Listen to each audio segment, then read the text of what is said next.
Good evening. I'm calling to order the meeting of the Pittsboro Town Commissioners for Monday, June the 12th, 2023.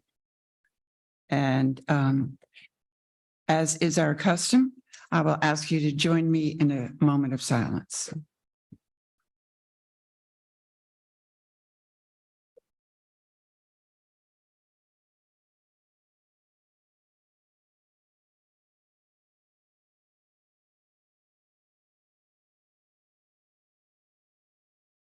Thank you.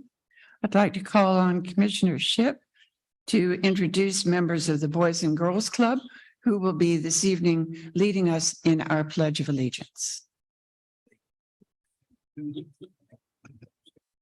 All right. I got to face this way, I guess. But we have here with us, Tracy Newby is the Executive Director of the Boys and Girls Club in Pittsboro. And then we have the Member of the Year was just awarded, and that was awarded to Easton Claire. And the Junior Member of the Year was just awarded to Kamari Benjamin. And they're going to lead us in the Pledge of Allegiance.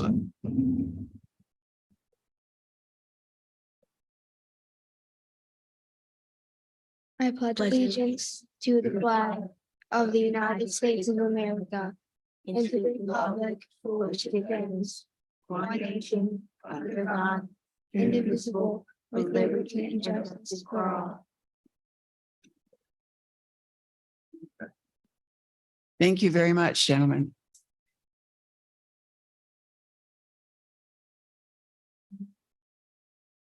We have the adoption of our agenda next.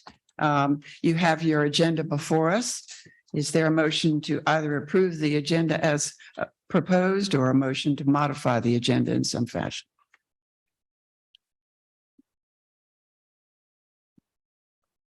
I would like to, once we get to the consent agenda, I'd like to pull one item for a brief statement. Let's do it now. Item 9, ordinance disposing of personal property. Okay. COA 2023-02. Okay, so we'll hold that back from the consent agenda Thank you. pending your comment. Otherwise, I would move that we approve the agenda. Motion by Commissioner Bonitz, seconded by Commissioner Farrell.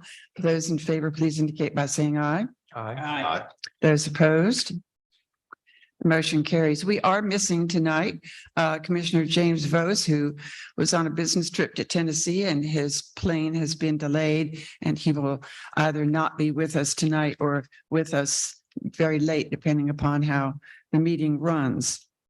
I would like to take this opportunity to introduce the board and staff that are with us tonight. And Jay Farrell, would you give a brief introduction? Oh, I'm sorry. Catching up. Jay Farrell, I've been on the town board 3 terms. I'd like to welcome everybody here and thank you guys for your hard work on the Pittsboro 101 plan. I'm Kyle Shipp. I'm in the last year of my first term. And thanks for all coming tonight. I'm Cindy Perry, your mayor, and this is my 3rd term. And we are delighted to congratulate you as the next agenda item. I am Pamela Baldwin. I've been a commissioner since 2005 and certainly happy to represent the town of Pittsboro. And thank you all so much for completing that coursework. We really do appreciate it. And I'm John Bonitz, and I've been on the board since 2015. And I'm just thrilled that we've got our first class of Citizens Academy graduates. And thank you for your interest and commitment to the town. And going down the table, we have Jonathan Franklin, the town manager, Paul Messick, the town attorney, and Carrie Bailey, the town clerk. Over at the other table, we have Teresa Thompson from the downtown planning. We have Kent Jackson, engineering director, Heather Meacham, who is our finance director, and Randy Cahoon Tingle, who is our planning director. over here, we have somebody that I didn't recognize when I came in the room. But Colby Sawyer tells me he does this once a year, and so we welcome this new man who is our Communications and Emergency Management Director, and our wonderful Chief of Police, Shorty Johnson. So that is that is your local government in action tonight. We have a resolution now for the graduates of the spring 2023 Pittsboro 101 Citizens Academy. And I will take the privilege of reading that resolution. Whereas Pittsboro 101 Citizens Academy is a unique civic engagement program established by the town of Pittsboro, offering residents the opportunity to gain a comprehensive understanding of the function of their local government across numerous departments, including administration and finance, police, planning and downtown, parks and recreation, engineering, utilities, public works, emergency management and preparedness, and the governing board. And whereas the participants of Pittsboro 101 Citizens Academy have committed more than 24 hours over 7 weeks, attending over 75% of their classes to deepen their knowledge and skills in civic matters, demonstrating their commitment to enhancing their community. And whereas their active involvement in this intensive program is a testament to their determination to understand the intricate workings of their town, their desire to contribute meaningfully to our town's governance, and their dedication to fostering a vibrant, engaged community. And whereas the graduates of Pittsboro 101 Citizens Academy have shown a commendable level of civic preparation, participation, demonstrating a deep commitment to their community and the democratic process. And whereas the success of Pittsboro 101 Citizens Academy was established by the tireless efforts and dedication of town staff who generously gave their evenings to teach sections of this program, and Chatham County Emergency Management who graciously allowed the use of their new Emergency Operations Center and their director's time. Now, therefore, be it resolved, the board hereby recognizes and commends the graduates of Pittsboro 101 Citizens Academy for their dedication and commitment to civic engagement. Their dedication serves as a model for all citizens, and their efforts contribute significantly to the vitality and health of our democracy. The board acknowledges the substantial time, effort, and diligence the participants have committed to the Pittsboro 101 Citizens Academy, applauding their dedication and hard work in completing the program.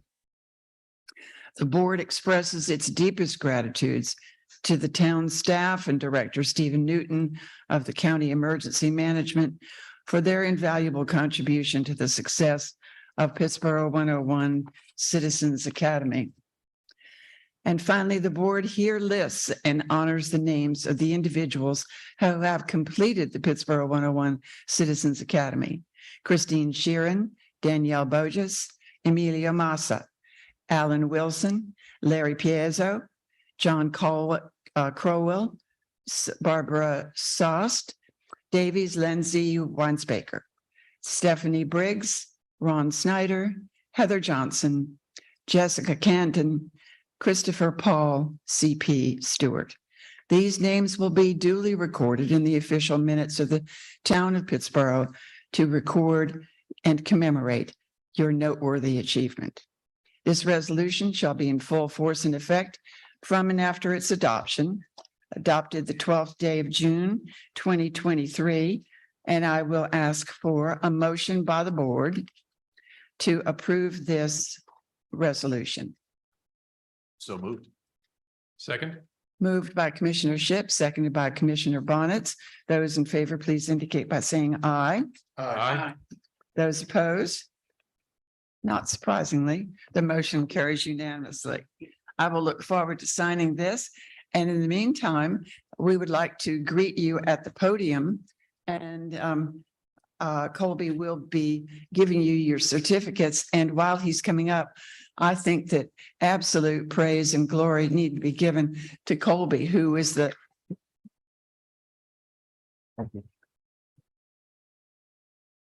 moving force behind this. And we thank you so much, Colby. We've heard nothing but wonderful things about you. I paid them all well. If I could ask the mayor and the manager to come here to the right. How we're gonna do this, I'm gonna call your names. I have everybody's certificates here, just because I wasn't sure who was gonna show up. When you hear your name, come forward. The manager will hand you your certificate. The mayor will shake your hand. The commissioners are welcome to, of course, come shake hands or greet people as they wish. With that being said, we'll go ahead and start. First, we have Beverly Sizemore.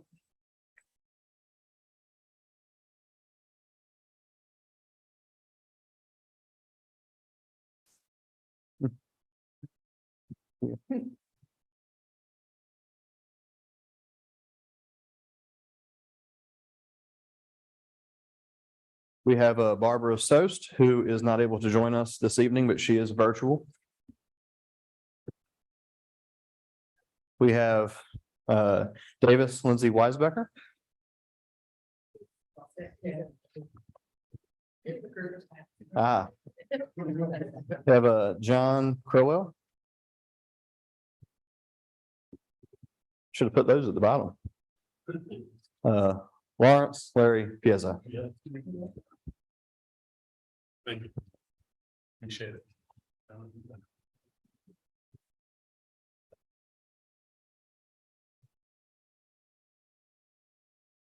Alan Wilson.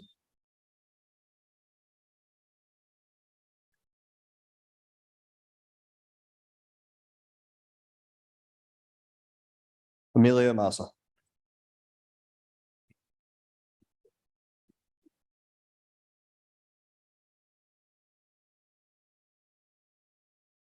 Danielle Burgess.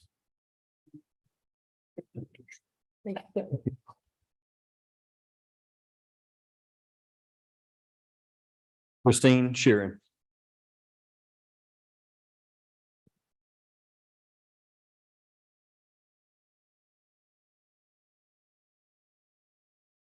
CP Stewart. Absolutely. Thank you.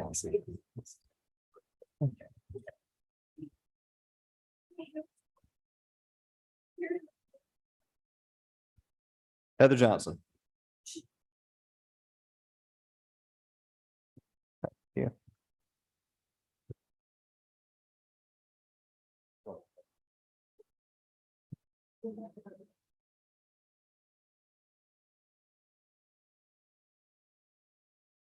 And last but not least, Stephanie Briggs. You have to set the. Heard about that. Thank you. Unfortunately, Ron, Jessica, Barbara, Davis, and Jessica could not join us. But thank you all.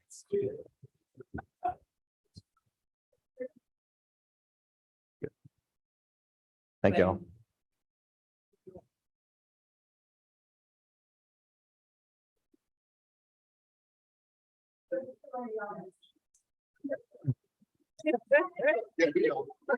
Is everybody leaving? Yeah. Adjourned. We all gave them their diploma.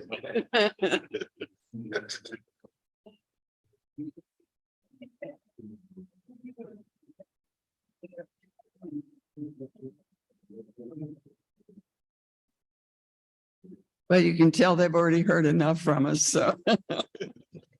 The next item on the agenda is the proclamation commemorating Juneteenth, which will occur before our next meeting. Whereas Juneteenth is the oldest celebration of emancipation of African-American slaves and is so named for the June 19th, 1866 adoption of Black Independence Day in Galveston, Texas.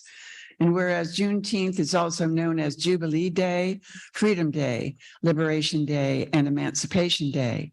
And whereas Juneteenth celebrates the America's commitment to liberty and equality in accordance with the Constitution of the United States, along with the Emancipation Proclamation issued by President Lincoln on January 1st, 1863, and the 13th Amendment to the Constitution, which abolished slavery, ratified by Congress on December 6th, 1865.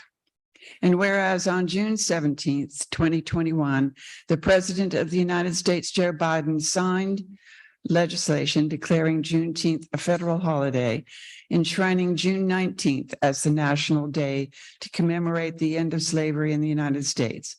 And whereas on June 28th, 2021, the Mayor and Board of Commissioners for the town of Pittsboro declared June 19th of every year as Juneteenth, establishing that day as a recognized town holiday, and encouraged employees and residents alike to take the day to take action to advance freedom and equality for all. Now, therefore, be it resolved that the town of Pittsboro recognizes June 19th, 2023 as Juneteenth for the year 2023, and encourages the community to use this day to reflect and take stock of the progress made since last year's Juneteenth celebration, as well as the progress yet to be made. Adopted this the 12th day of June, and I will take pleasure in signing this proclamation. Motion to approve. Thank you. The town clerk tells me that proclamations don't have to be, they're issued differently than resolutions. Thank you, though. Yes. Citizens Matters. The manager has update and information items. And Jonathan Franklin, if you will lead us through those. Yes, ma'am. Thank you. Duke Energy started installing streetlights along Sanford Road today in front of Havoc and SoCo. Some of the globes on the Acorn lights were replaced last week, and I've asked Kent to look into having all the globes replaced downtown because now we've got some that are new and some that are old. So we're looking to see what that'll cost and what that'll take. The rest of the lights around the circle are slated for the fall due to the material. Just can't find the stuff that they need. So more to come on that one. The new town Public Works Director, Daniel Snipes, his first day was today. He will be at the next meeting for an introduction. Staff will participate in a scoping meeting with DOT for Hillsborough Street widening project. That'll be the 15th of this week or the 15th of this month. And that'll give us a better idea of what they plan to do with the downtown section. And of course, more to come on that when we learn. The plans for activating the 300,000 gallon elevated tank in Chatham Park are progressing. Looking for some testing and calibrations needed, tank flushing, line flushing, et cetera. So that project is moving forward. The police department was able to find 2 hybrid vehicles. We were struggling. But after an extensive search, they weren't able to find 2 of the 3 they were looking for. We did have to buy 1 gas model, but the 3 hybrids that we ordered at the beginning of this fiscal year, we are still waiting on those. The order is still in the queue, just kind of waiting to get more information on those. Was it 4? Was it 4? 4, yeah. Very soon, we have to have a brick mason under contract working on the sidewalks in downtown. They're pretty uneven. There's some settling spots, some trip hazards, et cetera. So we're going to have that here soon. More information to come. That's it. Thank you. Thank you. And usually I have a complete list of new ribbon cuttings and business openings and things like that. But these last 2 weeks have been quiet after quite a fervor going on here within the last month or 2. And so I will pass it on to Mayor Pro-Tem Baldwin. Thank you, ma'am. Certainly do appreciate it. I will begin with inviting everyone to unveiling of the mural on June 17, 2023 at Horton Middle School. It will honor the African-American trailblazers and the history of Blacks in Chatham County. So at Horton Middle School, we certainly appreciate all and hope to see everyone on that morning from 9 until 11. And it is a beautiful mural, I must say so myself. The next thing I have to talk about is the School of the Arts for the Boys Academy, which was the grand opening was June 1st, 2023. And the location is on 69 Robbins Nest. And it's for ages, and I'm sorry, not ages, grades 3 to 6. And they still are accepting students at this time, just boys, of course, right now. And it is for, again, grades 3 to 6, and she is right now 80% full. The capacity is 116. So if anyone knows any boys who would like to attend this school, you're certainly welcome. And the applications, you can go to the website. And again, it's the School of Arts for the Boys Academy, located, of course, in Pittsboro, North Carolina. The next thing is that there will be a Juneteenth celebration at the fairgrounds in Pittsboro, beginning, I believe, at 11 o'clock on June 17th also. So you are encouraged, we invite you all to all of that. So I really don't have anything else in terms of things which I attended, but in terms of the AHAC, I will let Kyle, or Commissioner Shipp rather, report on that. Thank you. Thank you. Commissioner Bonitz. Thank you. That was an excellent update, Mayor Pro-Tem Baldwin. And I wanted to share my delight and pride in having attended the town of Pittsboro's first Pride event at the Lorax Lane, the industrial plant. And it was just a very special event. It was family friendly. It was full of love and just a very affirming experience. And it was my first such experience of ever attending a Pride event. And so I was curious, but it was a lovely, colorful day and just really something to be proud of. So that was on the bright note. On maybe a less bright note, an update of sorts from the Climate Advisory Committee. This isn't in any formal capacity, but I just wanted to note that the smoke last week throughout all of North Carolina, throughout much of the southeastern region, from the Canadian wildfires was another reminder that catastrophic climate change is already upon us. And given the urgency of reducing our greenhouse gas emissions and cutting pollution, I'd like to take a moment to just pause and to urge staff to spend some time thinking about projects. I'm grateful that Mr. Franklin and staff are working with the Triangle J Council of Governments, now the Central Pines Council of Governments, to urge them to integrate climate action planning into our strategic planning process. I note that the board approved this funding. Well, we will with our consent agenda.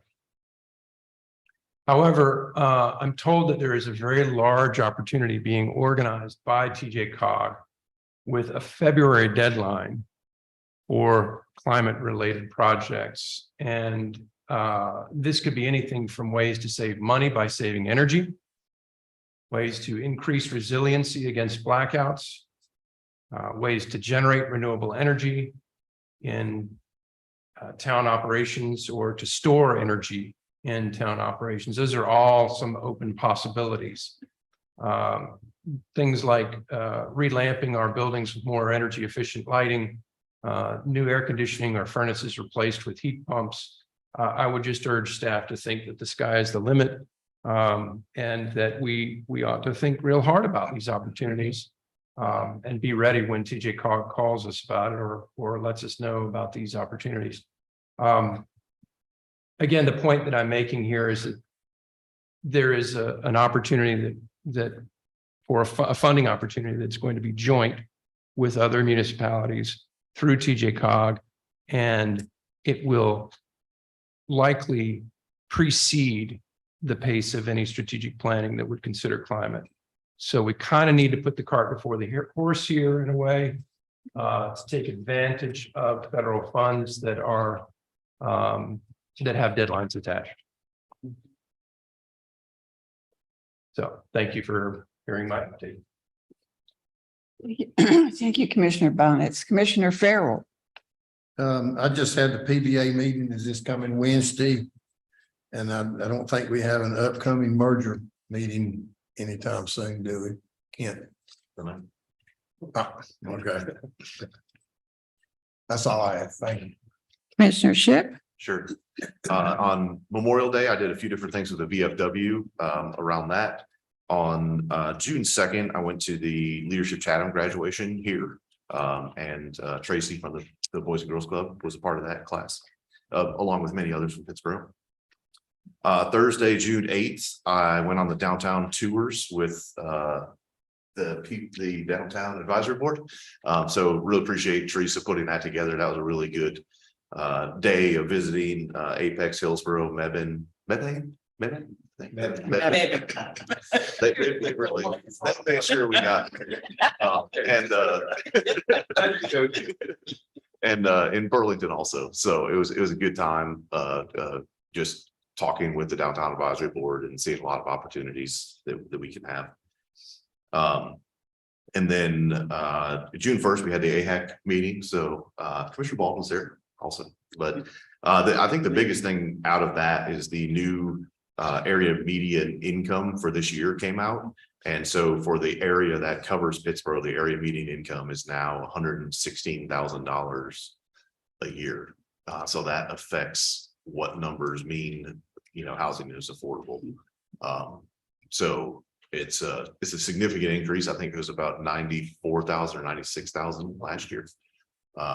So it's a really significant increase that is going to make housing less affordable ultimately in Pittsboro.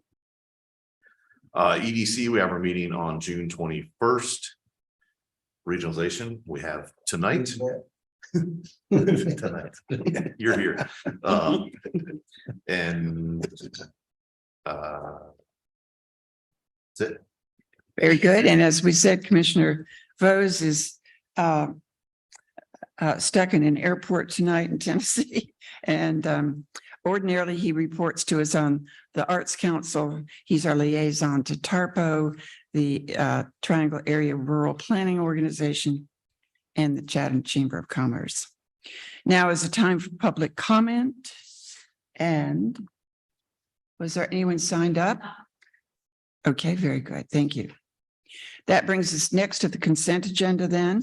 We know by motion at the beginning of this meeting that number 9 is being pulled from this motion to start with.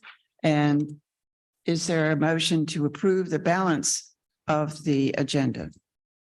We just need to make sure that the motion includes the updated items that we mentioned to you previously. Thank you. It was just an update to the minutes and an update to the bereavement leave policy. The board has those at their desk. Minor changes, but nonetheless important. So if those could be incorporated in the minutes of May 22nd and the amended holiday, that is the bereavement holiday. Mhm. So I'll make a motion to approve the consent agenda with the exception of item 9 and the edits to the minutes from May 22nd and the edits to the bereavement policy. Motion by Commissioner Shipp, Second. seconded by Mayor Pro-Tem Baldwin. Those in favor, please indicate by saying aye. Aye. Those opposed, motion carries unanimously. Commissioner Bonitz, did you want to address the ordinance disposing of personal property? Should we do that now or under new business or old business? We could do either one. Do you have a preference? Why don't we make it number 1 under old business before the interlocal agreement? Very good. Thank you.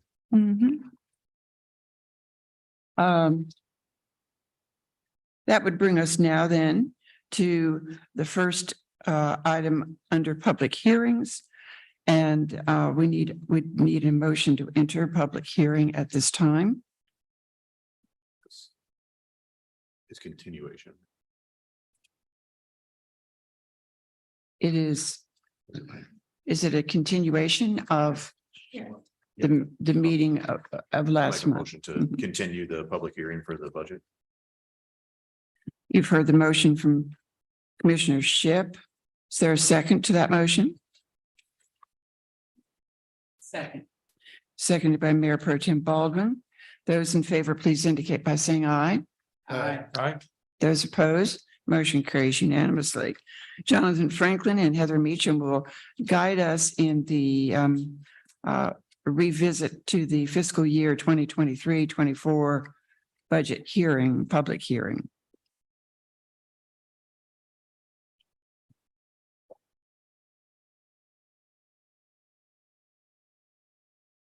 I'm going to leave this one up to the pro. Okay, so there were just some minor changes between this version and the prior version. So we made the correction to the CIP that Commissioner Farrell pointed out at the last meeting. We also made there were some changes to the health insurance cost. So you'll see some of those is sort of reduced, changed some of the balances in quite a few of the departments. And then that difference, we ended up increasing some of our property liability insurance because that cost has gone up as well. We did take 15,000 that was allocated for specifically for streets. We moved that into the sidewalks and greenways project budget, so that we did have an allocation in that project budget for this fiscal year. Does anybody have any questions about anything that either that was discussed previously, or have you noticed anything else? The changes that we made from the prior version were minor. So anyway, I'm open for questions.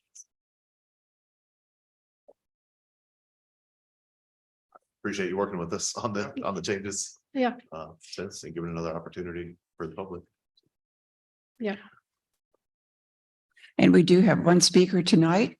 Perhaps we should hear from him now. Doug Emmons, whose residence is 114 Autumn Chase here in Pittsboro. Greetings, Doug. Good evening.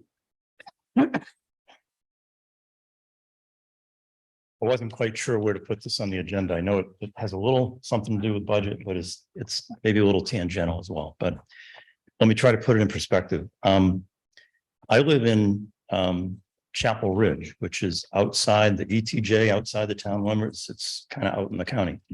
But we're probably one of only 3 communities that I'm aware of that are off of Old Graham Road that are serviced by water provided by the town of Pittsboro. And it's delivered via Aqua. When I moved into our home there in 2008, we came to find that our water was expensive.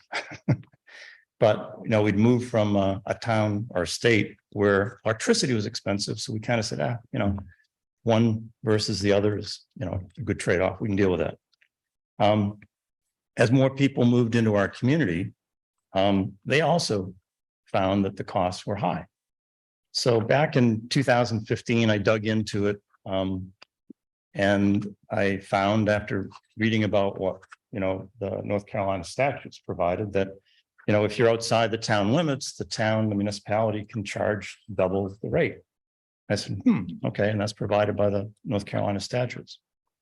So I actually worked with Mayor Bill Terry back then, and at the time, North Carolina President Tom Roberts, and we developed a presentation that we delivered jointly to our community. It was called "Everything You Want to Know About Water and Sewer in Chapel Ridge." And it kind of went through the mechanics of how do we get the water, how it comes from the haul to the plant down Old Graham Road and up, and how it goes to a $500,000 gallon tank for water dispersion throughout our 3 communities. And I think we answered a lot of questions and helped people understand what was what. And we kind of accepted it at face value that we were still getting charged double. Sorry. But over the last 3 years, our neighborhood has probably doubled in size. We've got a lot of new people, a lot more people now saying, wow, our water is expensive. And I got people now telling us that our rate is actually more than double what we thought it was. So I dug in again, and I did confirm that we're actually paying a bit more than double the inside rates. On the website, the town has a increasing block rate schedule, which makes a lot of sense. But the way in which the water is delivered to these three communities via Aqua, it's delivered through 1 meter. And so we don't get the benefit of the individual metering price breaks and volume breaks that any typical residential customer would get. So if you think about it on a monthly basis, the first 2,000 gallons comes in at a price, the next 4,000 gallons comes in at a price, and then everything after that is at your highest price level. Well, because it only goes through 1 meter to Aqua, it doesn't take much to get above 6,000 gallons, because the volume that they're pushing up there for these three communities right now, and it's going to continue to go up, is equivalent to 31,600,000 gallons as of last year, just last year alone. And that comes out to about 62,000, 63,000 gallons. I'm sorry. Bottom line, the way in which our allocated cost structure is metered and billed out, it's not as equitable as if we had just a double rate. And I would ask the commissioners and the staff to consider implementing possibly a modified pricing structure that would be more equitable to these residents. There's probably close to 1,000 residents by the end of this year. There's a planned additional 600 homes that will be built in the parks over the next 3 years. And Laurel Ridge is up and building, and Chapel Ridge has another 250 homes to go. So we're delivering a good chunk of money to the town, but we're actually paying almost a 30% premium in our rates on our water right now. So I would ask for your consideration of looking at that as an alternative to pricing.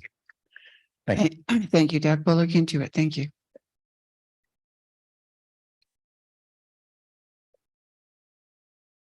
All right. Ask this question maybe to the man. Do we have control of Aqua's rates? No, sir.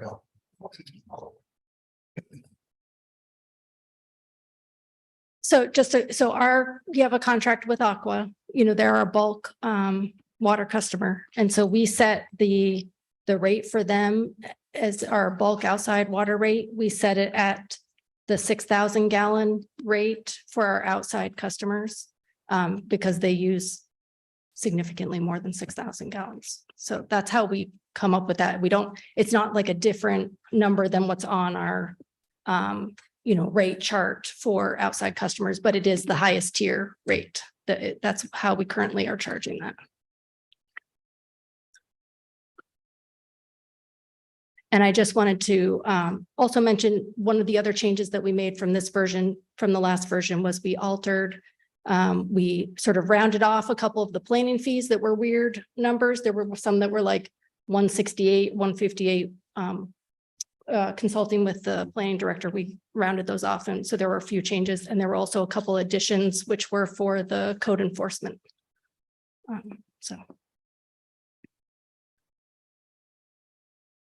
Glad to see that we can keep our tax rate.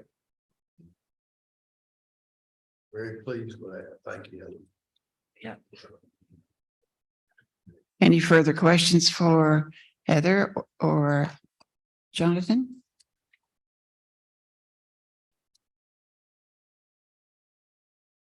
I have one little question. Yeah. And I hate to ask this, but can you explain that about the water rates again? I didn't, it maybe went over my head. Okay. So our rates for inside customers versus outside customers, they are double on both the water side and the sewer side. And that per general statute, we're allowed to do that. And so the way that we have it set up for Aqua, we have a contract with them that says that they are charged a bulk outside water rate. That we set that rate as the highest tier of the outside water because they use significantly more than 6,000 gallons. So we take the highest tier, because we have our 3 tiers, so we take the highest tier of the outside rate, and that's what we set as our bulk outside water rate. And then Aqua may set something a little higher. Right, I don't know how they do that, how they're structured, but our customer is Aqua, so we charge that rate to them. And then Aqua is a for-profit company, so they likely charge more than we charge them to cover things like late fees, and operations and things like that. Thank you. Yeah, no problem.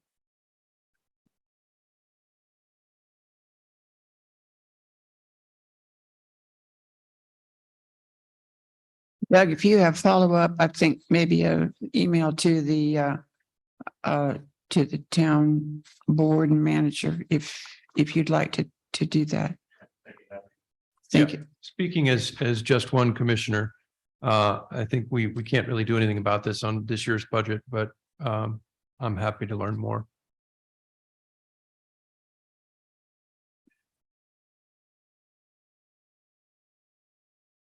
If there are no further questions, is there a motion to close this public hearing for the budget of 2023-24? So moved. Moved by Commissioner Bonitz, Second. second by Commissioner Farrell. Those in favor, please indicate by saying aye. Aye. Aye. Those opposed, motion carries unanimously. Thank you. Under old business, we've moved number 9 from consent. One question. Thank you. Sorry, are we gonna Yeah. approve? Are we going to vote? Right. Quite all right. We can still make a motion. Yes. Oh, okay. I'll move that we approve the budget as recommended by our manager. Prior to closing the hearing, or no, we can, close the hearing. we've closed it. And so, yes, so Commissioner Bonitz is making a motion to approve the 2023-24 budget. Second. Seconded by Commissioner Shipp. Those in favor, please indicate by saying aye. Aye. Bonitz and Shipp. Yeah, okay, thank you. The motion carries unanimously. Thank you. I do have one question. We don't have to go back and place that on the agenda? That item on there? I think that it's a motion within our prerogative, isn't it? Yeah, within that item. Within that- Okay, Okay. all right. Under old business, our first item is what we brought forward from the consent agenda. Commissioner Bonitz. Yes, thank you. All right, so go down. I'm in favor of giving staff this requested additional leeway in disposition and disposal of personal property. Up to $30,000 in value. I did just want staff to be aware, especially with Mr. Franklin being new, that in any occasion where we are presented with an opportunity to jettison or salvage or scrap or auction off any vehicle with an old diesel engine, that staff should be mindful that this is an opportunity for grants for replacements with more efficient internal combustion engine vehicles or electric vehicles. The grants are only good if the diesel engine is destroyed as a part of the deal. So in our last budget, or maybe it was last year, I did ask to pull one item that was scheduled for surplus that was a diesel engine dump truck, I believe. And I hope that that's been retained, because that, again, that is an opportunity for us to write a grant to have that vehicle permanently removed from the road in exchange for having a cleaner vehicle. Commissioner Bonitz, we did end up surplusing that because that one did not fall under the parameters that was Okay. eligible. It wasn't in operation any longer. Correct. Understood. Yeah. I'm glad you're mindful of these things. Yeah. Just wanted to make sure that that's still on people's radar. After all, electric motors can last 100 or more years. And these new vehicles that are coming out are backed by impressive companies like Daimler and Cummins. And so I'm glad y'all are thinking about this. And please consider myself and my colleagues at the North Carolina Clean Energy Technology Center as information resources on the subject at your disposal. And that said, I move to approve the ordinance for disposing personal property COA-2023-02.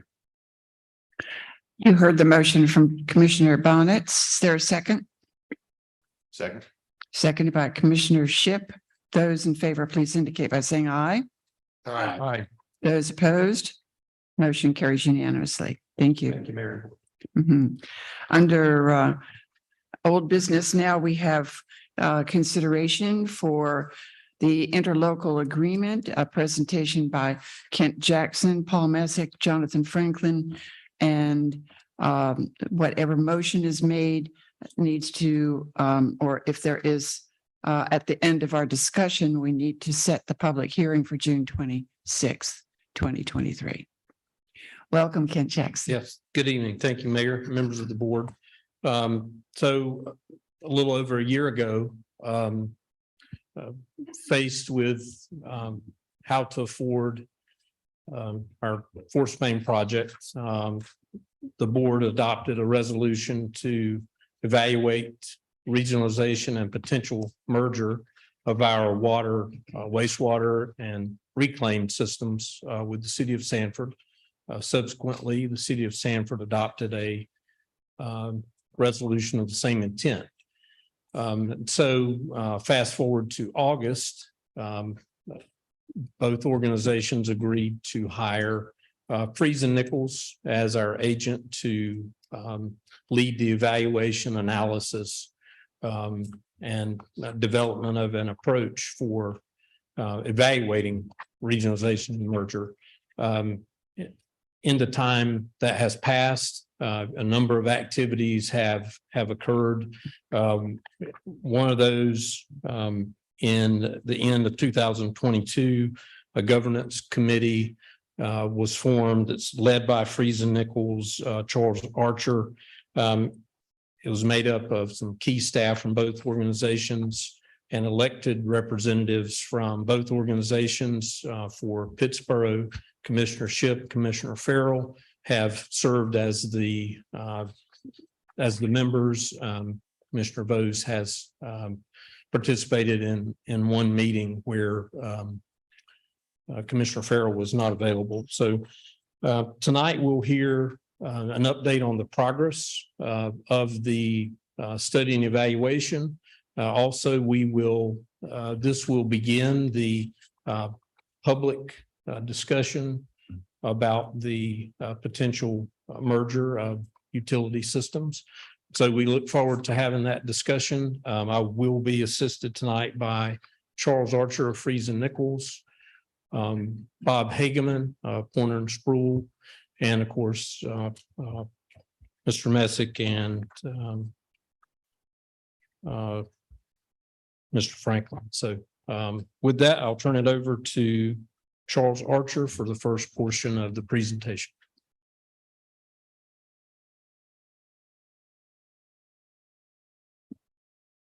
Thank you, Kent. Good evening, Mayor, members of the board.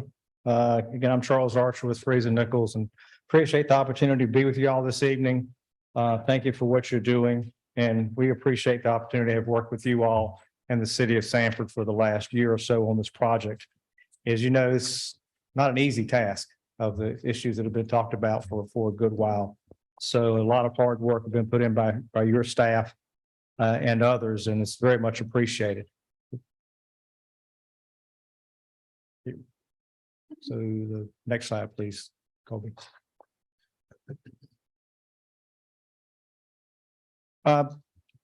Repeat a little bit of what Kent just said. We made a presentation to you all back in December of last year. That's kind of phase one of the regionalization study.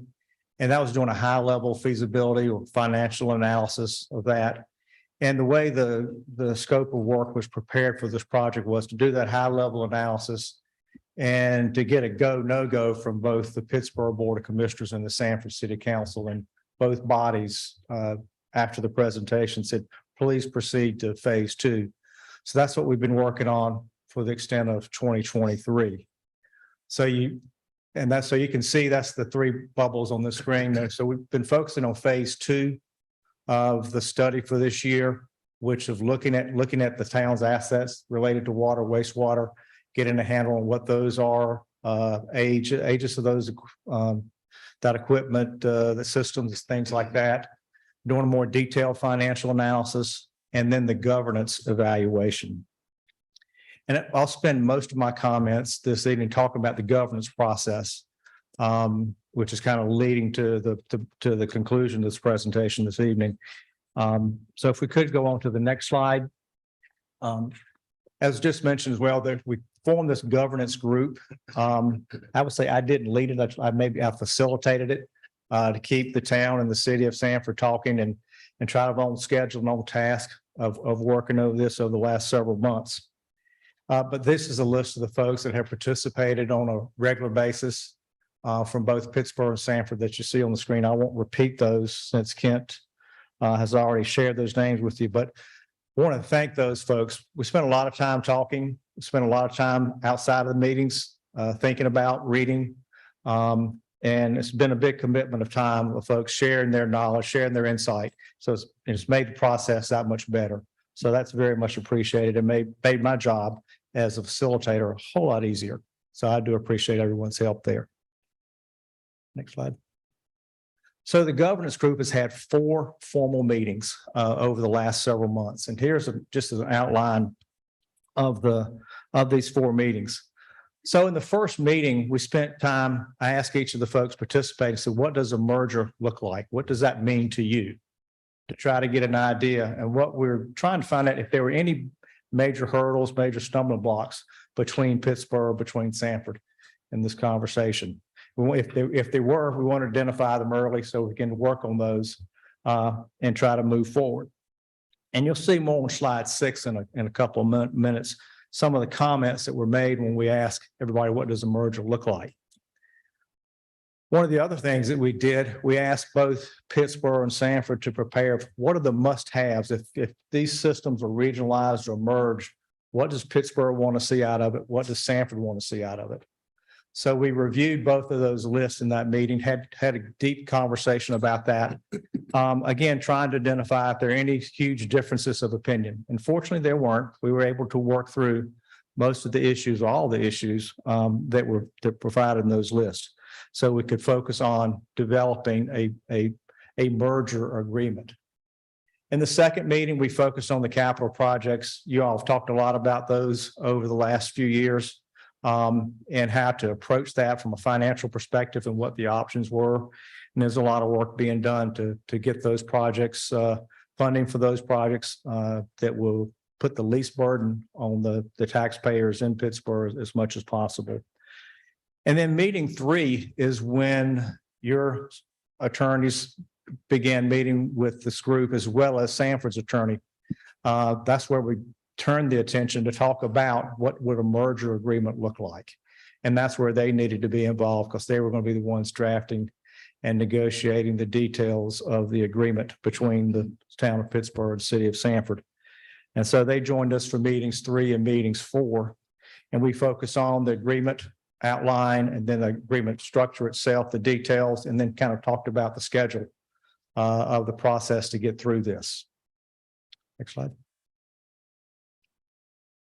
So when the merger agreement development, again, that's focused on being led by the attorneys, Paul Messick, the town attorney, and your special counsel, Bob Hageman, and then Mac McCarley and Catherine Clodfelter, both outside counsel for the city of Sanford. Special thanks to all of those. They spent a lot of hours working on this agreement over the last few weeks, and you'll hear more about those details in just a few moments, but do appreciate all their help in moving this process forward. Next slide. So this is slide 6 that I mentioned in that first meeting of the governance group. We talked about what does merger look like. So these 5 bullets are kind of a restatement of what the group said, including that box at the bottom, let's call that the 6th bullet. But during each of these meetings, that was the first thing on the agenda. If you'll ask them about, that's at least I restated that. So we reviewed it each time to make sure nothing is changing as we move through this process. But just to hit the highlights here on these areas is that, Pittsboro would transfer your assets if you do merge to the city of Sanford, all the assets and all the liabilities. And the responsibility becomes Sanford's to provide the water and sewer for the town of Pittsboro and its ratepayers and users. Sanford will have the authority to set rates for both user rates as well as system development fees in consultation with the town, with the goal of achieving rate parity. And what that means is one of these days, and we'll talk more about that in a few minutes, rate parity is everybody's paying the same rate. If you use 1,000 gallons of water, you pay the same regardless of where you are. It'll take some time to get there, and Mr. Hageman will talk more about that, but that's one of the goals of this process. The other was that the level of service that Sanford provides to its ratepayers today would be the same level of service that's provided to the ratepayers and citizens in Pittsboro. The other that was an important issue for the town was that your employees would be offered employment, similar type job, similar role with the city of Sanford as this merger process is completed. And then that there will be Sanford will accommodate reasonable growth within Pittsboro as the years come. So as you continue to grow, you can grow, providing the capacity that's needed for water and wastewater treatment in the future. And then again, this bottom one, the one that's highlighted in that light blue, this is probably the most important one on this page, in my opinion. For this to work, it's not a one and done. It's communication. Your partners moving forward. So it's important, and it'll take a lot more communication, a lot more effort on the front end if this does happen. But you'll have to have continuous communication and be partners in the years to come in perpetuity as this system matures and grows. Just want you all to keep that in mind. For this to be successful, the communication, honest and ability to work together is really, really important. So with that, let me turn it back to Kent. And again, Quick question, if I could, Mayor. Please. Yes. Yes. Where it says Sanford and Pittsboro will agree to reasonable future growth within the system. What is considered reasonable? Mr. Hageman's going to address that Okay. in his Sounds slides. good. Thank you. All right, thank you. Any other questions before I step back? All right, thank you.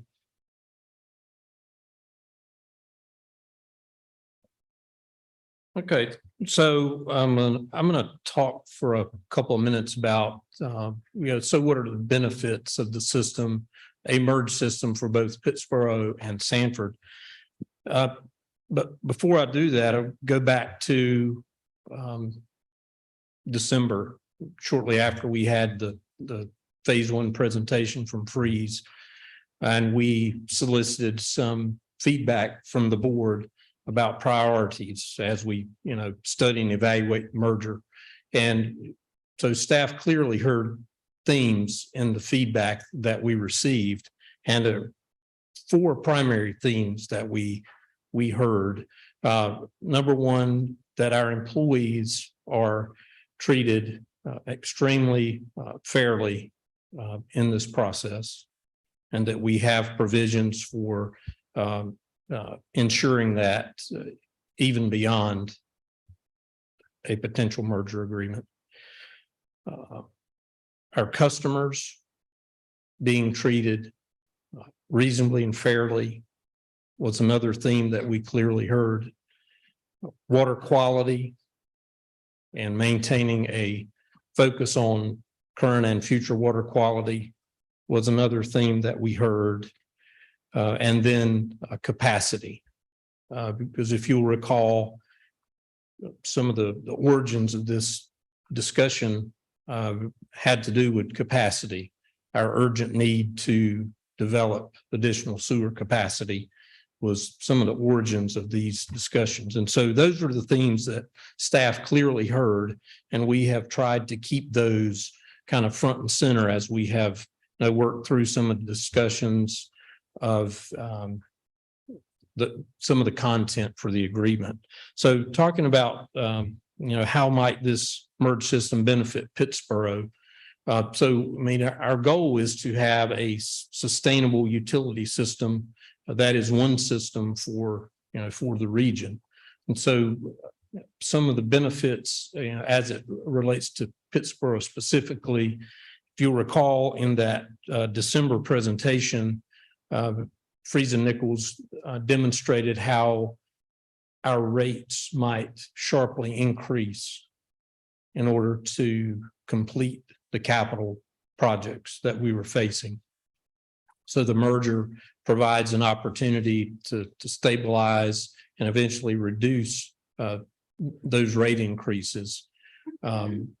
It provides a pathway for the capital projects to proceed in a couple ways. Being a merged system provides us access to funds, categories of funds, if you want to call it that, through the state that we would not otherwise have access to. Rate parity, as you will hear Bob talking at more length about, rate parity has been on the forefront of these discussions. You will hear from Bob how rate parity is being defined. I think we maybe entered with some anticipation of rate parity being defined as achieving a specific rate level at a specific point in time.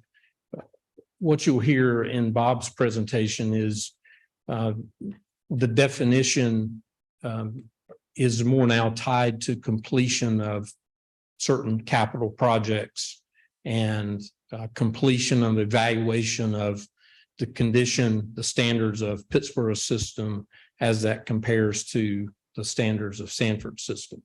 And Bob will talk about that in more detail. And then providing a sustainable water and wastewater solution for now and into the future.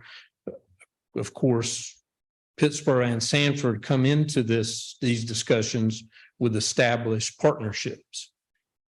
Pittsboro, as we know, we have been a partner in the Western Intake project with Durham, Owasso, Chatham County for a number of years. So that's a strength that we bring in the way of sustainability. Sanford also has a regional partnership right now related to its water plant expansion that involves Pittsboro. It also involves Fuquay-Varina, Holly Springs, and Chatham County. And so when you combine those relationships and those partnerships, it really opens up a lot of opportunities for having that sustainable future. Colby.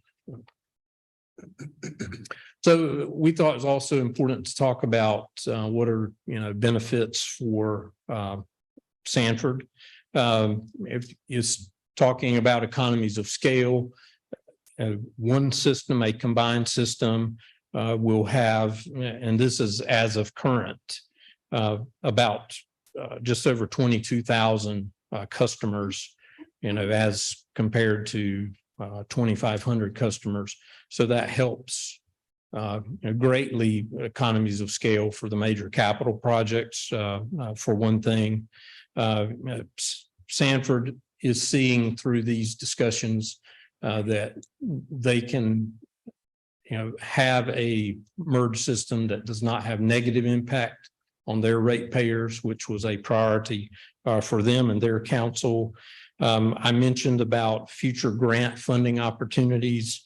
There will be additional funding streams that will be available as a result of being a merged system. The viable utility reserve is one. The merger and regionalization funds is another. And then creating beneficial relationships for future projects. There will be, there's initial capacity to be developed.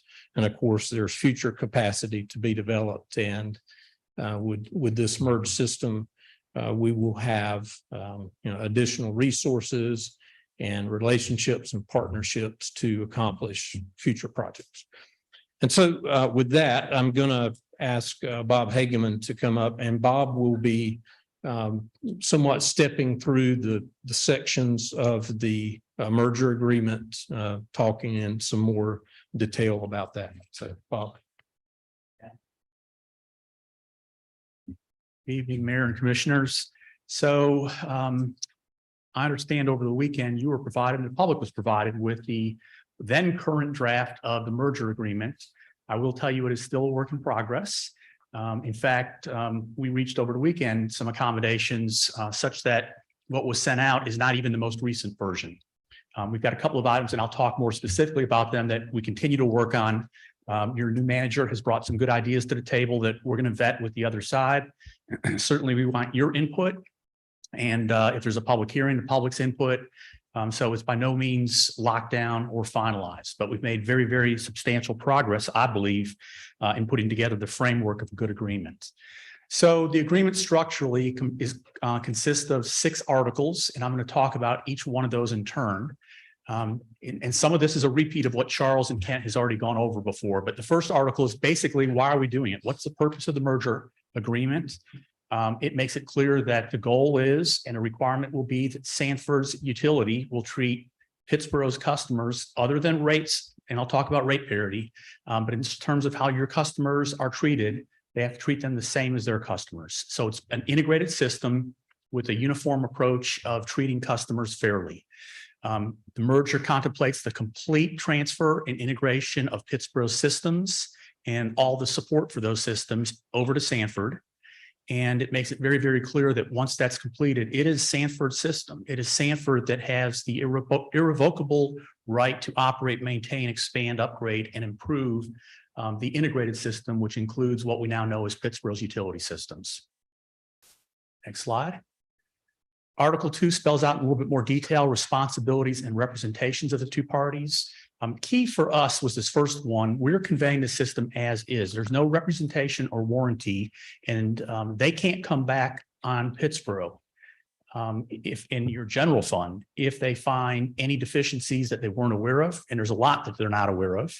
But it's an as-is transfer of the system. It's a recognition that this is a utility system, and they're taking the good and the bad of Pittsboro's system and can't come back at Pittsboro. It's an as-is transfer.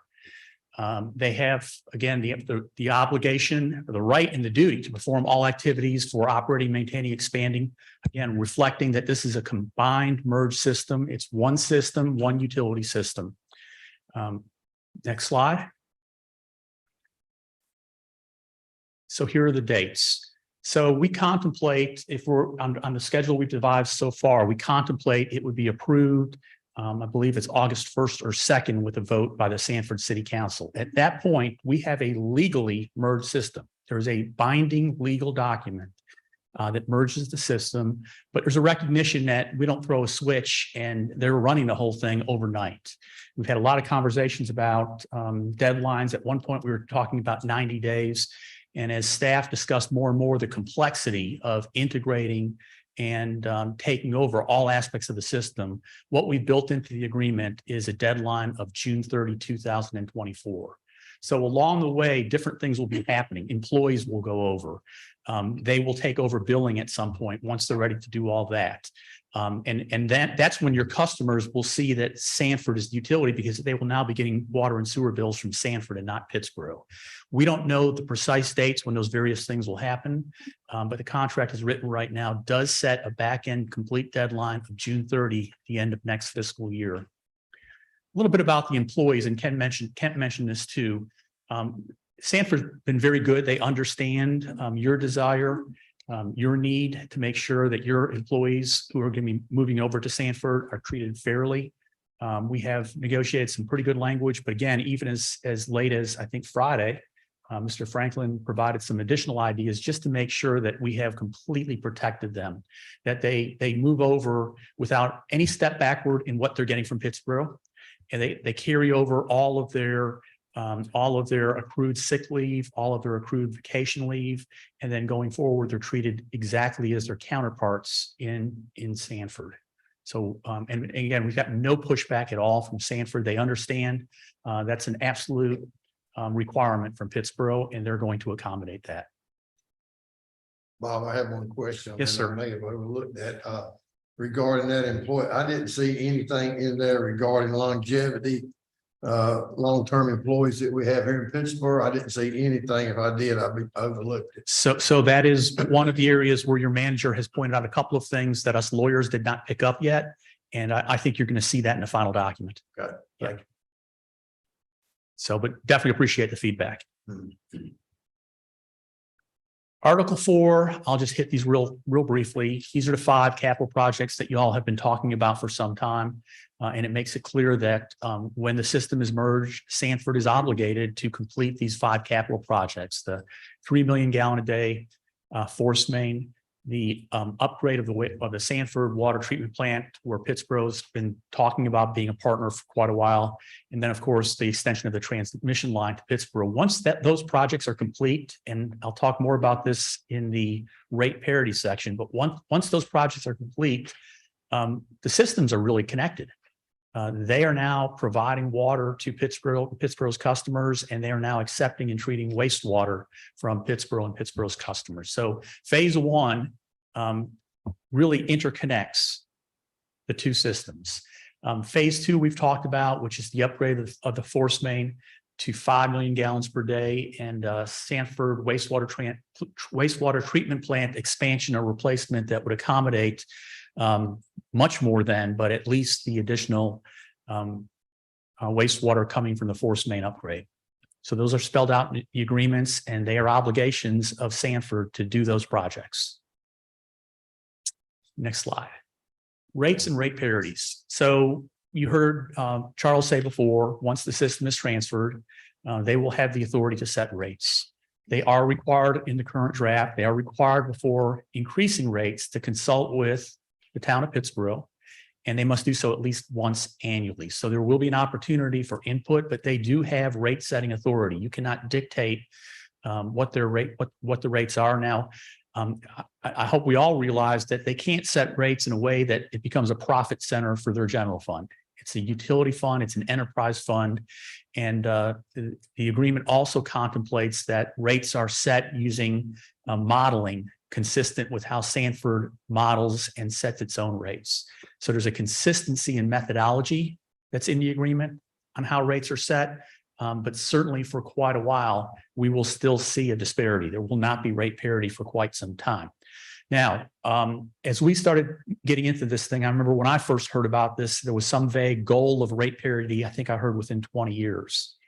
And we started thinking a little bit of where we can get a little bit more certainty and show some real progress to your residents, to your citizens, that this thing is moving in a positive direction.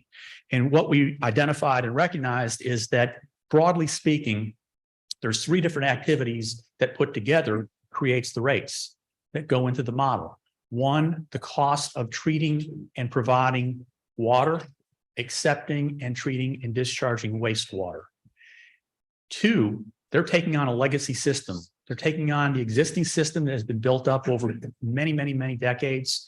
And they really don't know the amount of repair, replacement, and upgrade that's really necessary to bring it up to standards that they're familiar with their system. And finally, we have these 5 large capital projects. Recall earlier in the presentation, one of the points was Sanford does not believe, I think appropriately so, that their ratepayers should be subsidizing Pittsboro's citizens and ratepayers. The other, it goes both ways. Your ratepayers and citizens shouldn't be subsidizing Sanford's citizens and ratepayers. So because these 5 capital projects really are for the benefit of Pittsboro, those costs, whatever costs are not provided by other sources, whatever debt ultimately has to be taken on, that's going to be built into the rate model that goes to Pittsboro's rates and system development fees. So let me talk a little bit about these 3 in terms of timing. When that first 3 projects come online, the economies of scale and the treatment of water and treatment and discharge of wastewater doesn't matter. whether it's going to a Sanford customer or a Pittsboro customer. The systems are integrated. You now have a connection here, and they are treating and providing water and accepting and treating wastewater. And therefore, once those three systems come online, those costs, the cost of treatment, there is rate parity for that component of the rate. There's parity for that component of the rate. That will be the same amount per whatever quantity or measurement is used for both Pittsboro and Sanford. So we're going to see something come together and be in parity relatively soon with the completion of those first three projects. The cost of repairing and upgrading the system, we've had a lot of conversations with this. And again, Mr. Franklin has weighed in with some ideas. We tried to set a couple of times, we tried to get them to agree to an outside date. And what they have consistently come back to us with is we don't know what we're buying. We don't know what we're getting. We don't know what's in the ground. We don't know the state of repair or disrepair. And at least to this point, they've been unwilling to agree to a date. It's described as when the Pittsboro system is repaired or improved up to the standards that Sanford maintains its system. I think we still have some work to do on that. It's one of the areas we've identified, and Mr. Franklin, I think, has some ideas that we're going to explore over the next week or so and see if we can put a little bit more certainty around that component of the rates than we have right now. Yes, sir. Mr. Hagerman, I hear this time and again that they don't know what they're buying, but my impression is that this board has worked diligently to characterize and map in great detail as to quality and character of the system in recent years, that we've paid quite a lot for these studies. Type of pipe, where it's buried, where the bad stuff is. So this isn't giving them enough confidence, or they cast doubt on the studies?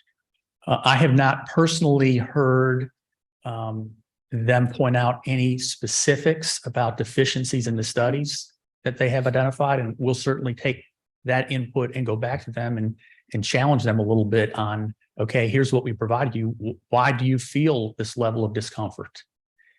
So what I'm telling you is this is an issue that we continue to negotiate. We're continuing to work on. Good. Yeah. Yeah. I mean, I think that it's that Freese and Nichols was not the only partner that helped us with these kinds of analyses. So yeah, the documents are there.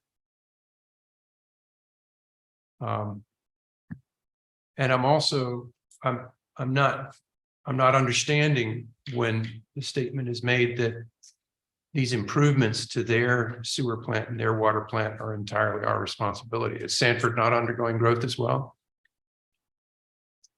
Our pieces of it, the pieces that were guaranteed. Yes. Okay. And I'll touch on that in the next share of that. I'll touch on that in the next section on growth. Okay. Yes. Yes. Right. Yeah. I think the other concept for condition also is that our system that we have now will become a increasingly smaller portion of our system, as you know, particularly as Chatham Park and others build out. So I think that the risky part of our system becomes a much smaller portion of our system as time goes on, and we have essentially brand new infrastructure. The question, I guess, is if that brand new infrastructure meets Sanford's standards or exceeds or whatever that is, and then you know how we look at what that means for their standards. And I think there's also some portion of Sanford likely does not meet Sanford's standards also. And so, you know, how does our portion compare there? So appreciate the continued work. I think thinking of that as the legacy system, you're right. That'll become over time, a smaller and smaller component of the overall system that's being maintained. And again, the modeling that produces the rates are going to have to take that into account. And I would think and assume that as the system grows with new stuff, the average cost over the entire system of maintaining it will be pushing down, which should drive down those rates, even if you haven't achieved parity. So the final piece is the cost of the capital projects. And again, I think you know that all avenues are being explored to find sources of funding for these large capital projects. But at the end of the day, if there is debt service, that debt service under the concept that we've negotiated would be would be built into the Pittsboro rates. But again, modeled in a way that reflects the actual costs and not some made up or arbitrary number that somehow benefits Sanford. Next slide. So growth. It's really, and this also is being worked on. In fact, I pulled the version before coming here tonight that's posted on your website and realized that we actually made changes on Friday and Saturday that aren't reflected in this agreement yet. But there's two kind of pieces to growth. One is the initial growth, and it's tied to the 5 capital projects. This agreement guarantees that they provide Pittsboro and allocate it in a way that they will let Pittsboro decide the ultimately 5 million gallons of wastewater and 3 million gallons a day of water. And that's, you'll see in a second when Charles goes over the schedule, you'll see the time frame when that comes online. So that's what they're guaranteeing. There's an allocation of capacity for Pittsboro tied to those 5 major projects. We also have in this section an annexation provision. They can't serve anybody without requiring that they have petitioned for you or apply to you to be annexed. The idea is to, again, build your tax base, bring the new projects that are served by this merged system that are within the Pittsboro jurisdictional area into the town limits. And then finally, going forward, and this is a little bit harder and a little bit more nebulous. What do we do after that guaranteed growth through these 5 projects? And what we have right now is a paragraph that says, once that's all done and completed, hold on, where is it here? Here we go. On the date of rate parity, which is when your portion of debt service is paid off, the city provides additional capacity as necessary to accommodate new growth and development into the corporate limits and land annexed into the town at a growth rate set by either A, the same rate as Sanford's growth rate. So basically we grow together, or a rate set based upon the same formula and methodology used to set Sanford's growth rate. So sort of an alternative test, use the same methodology and see what it produces as a modeling result, or the same growth rate as Sanford has. So we're continuing to talk about that. That's been a hard one to kind of put our arms around and look into the future and figure out exactly how we set growth rates 8, 10, 12, 15 years and more down the road. But there clearly is a recognition that this is a regional system serving a region, and that region includes Pittsboro as it exists today and will into the future. And the last section. Let's go back to that one moment. Yes, ma'am. About the future growth, Sanford would set a reasonable growth rate.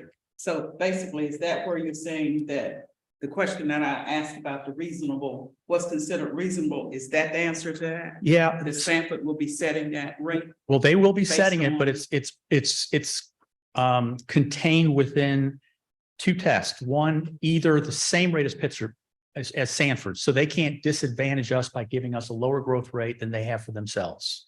Right. So that sort of is a holistic regional wide growth rate and allocate at the same proportion, or whatever growth rate is projected using the same modeling and methodology that they use for generating their own. So they can't arbitrarily come in and say, you get no growth, we're taking all the growth.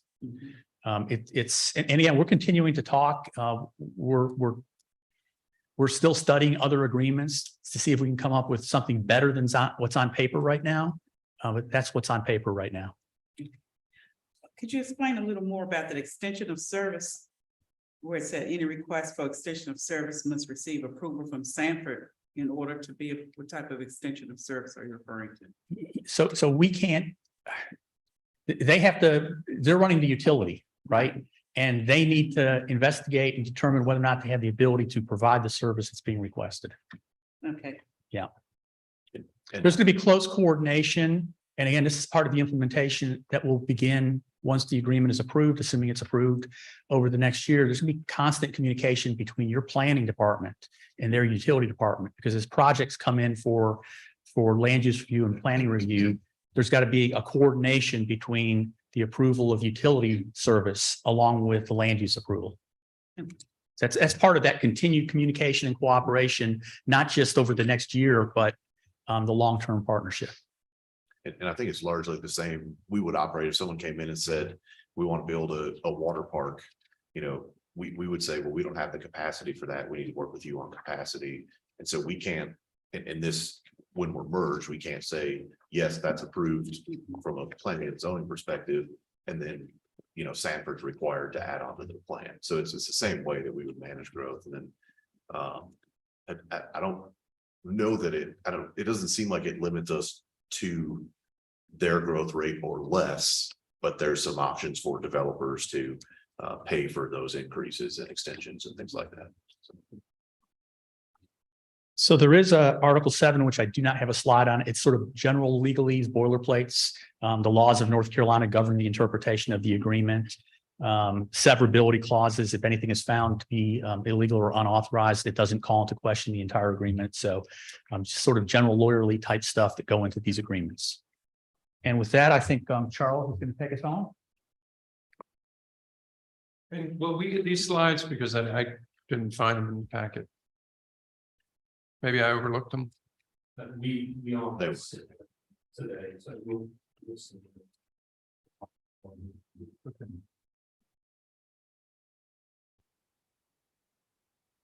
So this is kind of wrapping up the presentation. I mentioned earlier in the two governance group meetings 3 and 4, they talked about the schedule.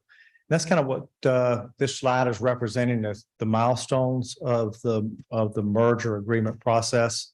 So you can see the first bubble, we're in June of 23. Same presentation is being made tomorrow afternoon to the Sanford City Council and a meeting that they have at City Hall.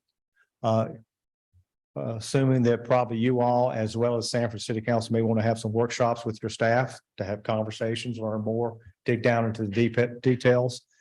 That those would take place during the remainder of June and into July. And I believe you all have the intent to schedule a public hearing to hear from the community on June 26th, as the mayor mentioned, as an action item later on.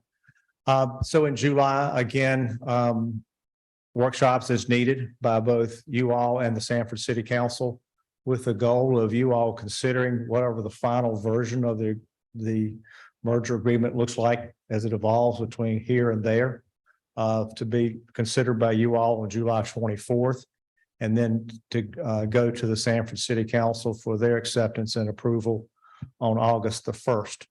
And as Mr. Hageman said, then you have from August 1 until June 30th to work out all the details, all the operational stuff, the billing stuff, the budget stuff, all that stuff. It's a lot of work that has to happen. And that gives you essentially 11 months or so to get that completed. So that's the schedule for the merger agreement process. Any questions on that slide? I have a question, but Okay. I don't have it particularly on that slide, but sort of in general. I don't know if this is the time to ask that, but I'm concerned about, you know, Pittsboro was considered a distressed utility. Where does that fit in reference to this? What will happen in reference to that? That status doesn't go as Mr. Jackson in his comments earlier about the grant applications. Mhm. You get credit for that as well as credit for being a merged system. So it still helps in grant applications to Division of Water Infrastructure. I think, I'm not sure anyone has become undistressed since they created the distress designation. Yes. So I mean, I think we have the clearest path of anyone in the state to do that. But I don't think it's actually clear of when that happens. You know, or how we become undesignated necessarily. Right, So, but in case it does happen, would that be funds that we will receive to update things here, even though that belonged to Sanford? Of course, would that be because that's what it was for, to really update? It would be for the It system, would yes. be that. Yeah. Okay, And you know, that's kind of the intent of the whole program of the distress systems, to get them to become non-distressed. true. And the merger helps with, that's one of the efforts to get to that point. Great So, question. one other question, Mhm. and that has to do with the regional partnership, Jordan Lake. Now, Pittsboro is one of those partners, of course. So will Sanford replace Pittsboro as a partner, or just Pittsboro remain, or would it be Pittsboro Sanford? How is that supposed to work, or is that something you all have discussed yet? I don't know that I have the answer to that question. It's a good Okay. question, but it's part of what's on the table of, Okay. Yeah. Okay. Thank you, Pam. That was one of my questions. Yeah.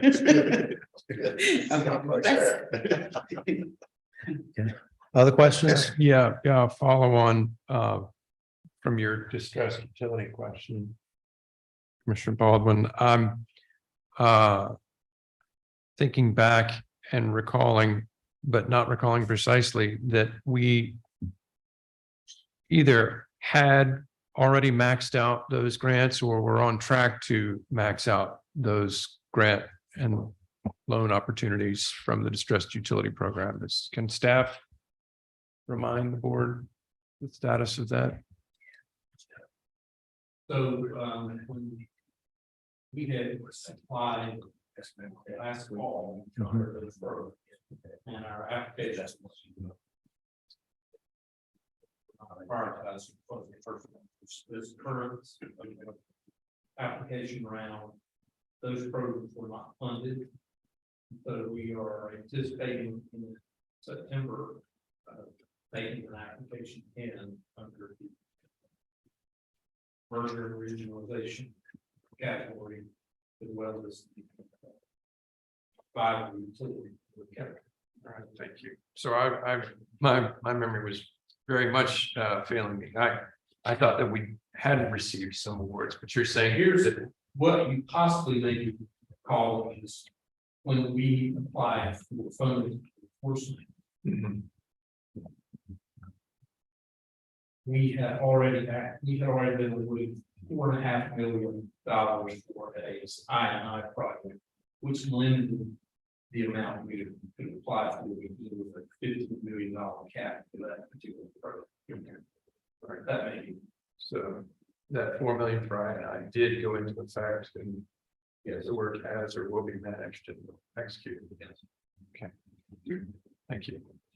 Just one small point about this too is that even though this transaction is large for Pittsboro, a public hearing is not required.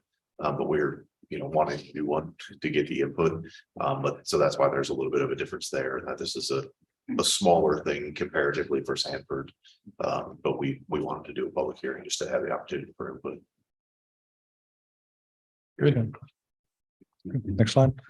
This is the last slide of any content. This is trying to paint a picture of the schedule.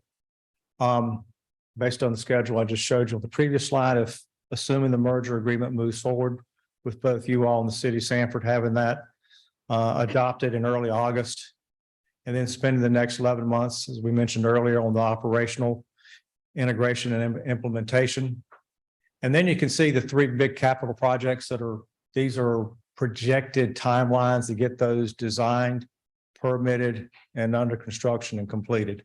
So they have the force main finished hopefully by the fourth quarter of 2025.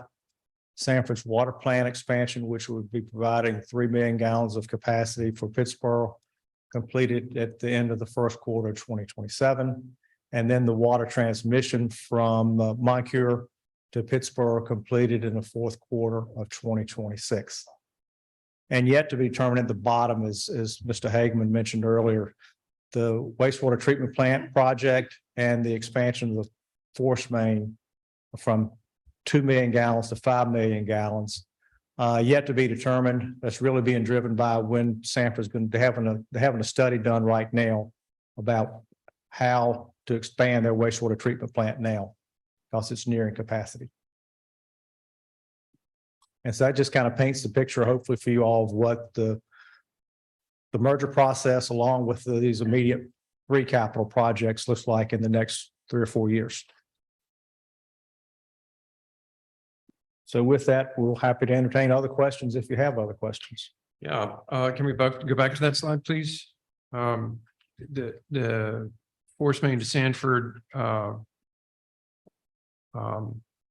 we chose not to go with the bids that we had in hand, and there was some speculation that perhaps if Sanford went to bid, that they would have better luck. Am I reading from this that Sanford will go to bid on behalf of the town of Pittsboro in August of 2023 to solicit quotes and sign a contract to build the force For main? value engineering and then for bidding, yes. They released an RFQ last week. Okay.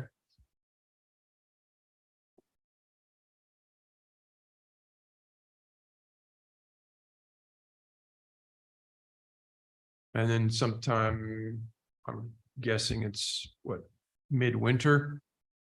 The Sanford Water Treatment Plant expansion. I think their schedule is to open bids in August for the water plant expansion.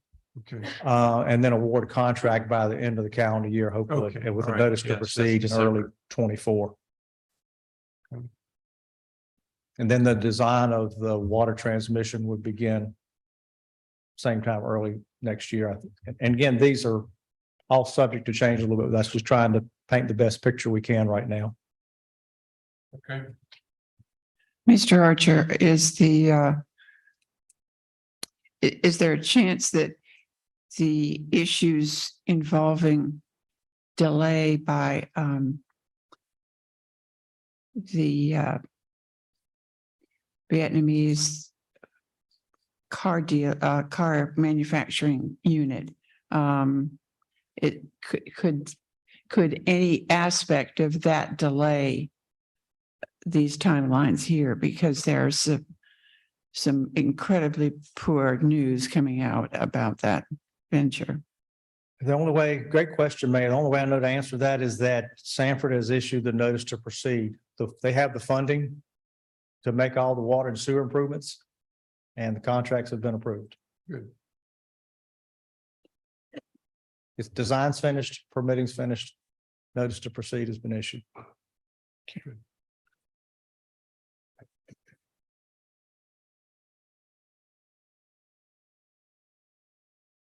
Yeah, regardless of the condition of the VinFast company, that project needs to proceed. I think I remember it was, what was it? Maybe 2018 when Sanford wrought the agreement with Chatham County to create that sewer force main 2. Yes. At that time. What was the Moncure site called in its prior incarnation? Moncure Mega Site. Thank you. Yeah. Yeah. Okay.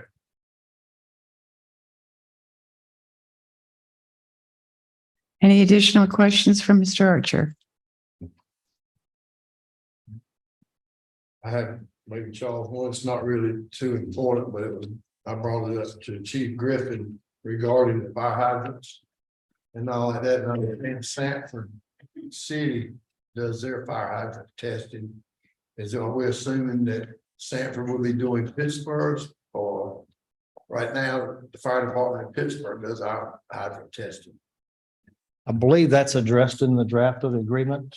I'll let Mr. Hageman answer that. It is. Yes. It's been discussed over. It says coordinate with them. I don't know. It's this one there. The department is aware, you made clear that John has already, was depending on knowing that. The fire flow and all that. Same, so that city, that's a little different. But the public works people in city do has there.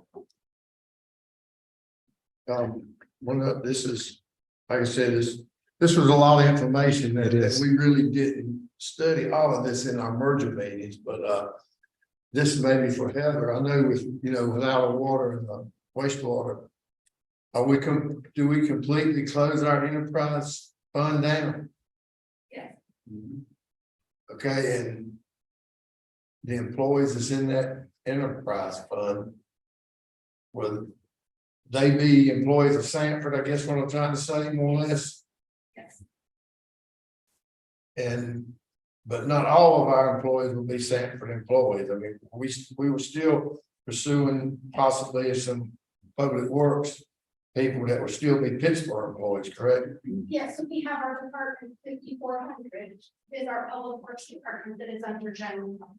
Oh, okay. So that department is still It's here, but and again, this is, I think some of the details we still need to work out, but there are public utility employees that are under Department 8300.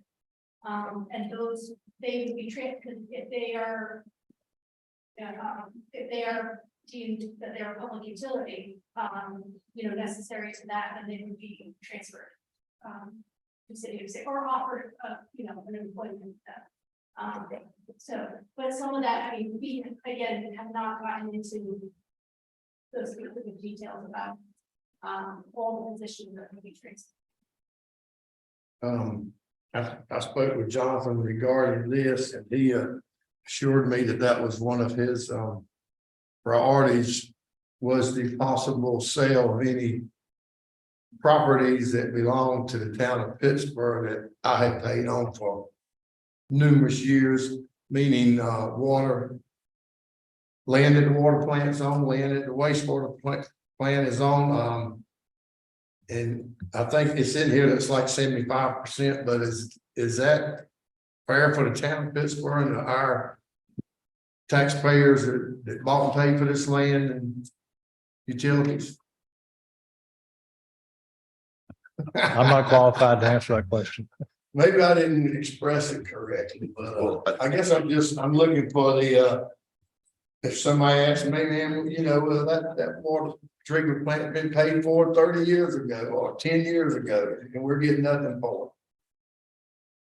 So that paragraph was a relatively late addition from Sanford. And we have not had a chance to fully, I think, on our team vet it and decide whether that's a fair allocation of proceeds. I asked where they came up with the 75-25, and it was described as a negotiating position.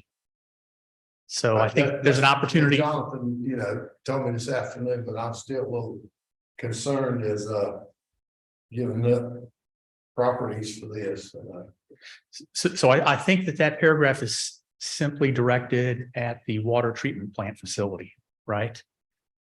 So we will be having more conversation around it. As I said at the outset, this is still a living, moving document. And we continue to try to make it better for Pittsboro. Yes. Yes, it would be still an operation. Well, and this one other minor point I didn't make about rate parity. There is a provision that if that plant continues to operate, the cost of running that plant, to the extent there's a delta between providing water from that plant and from Sanford's plant, that delta can still be built into the rate model.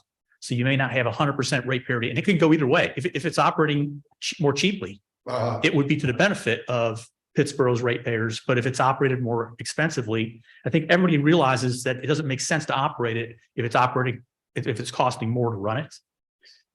But they wanted to build in that flexibility into that rate component in the event that that plant continues to operate.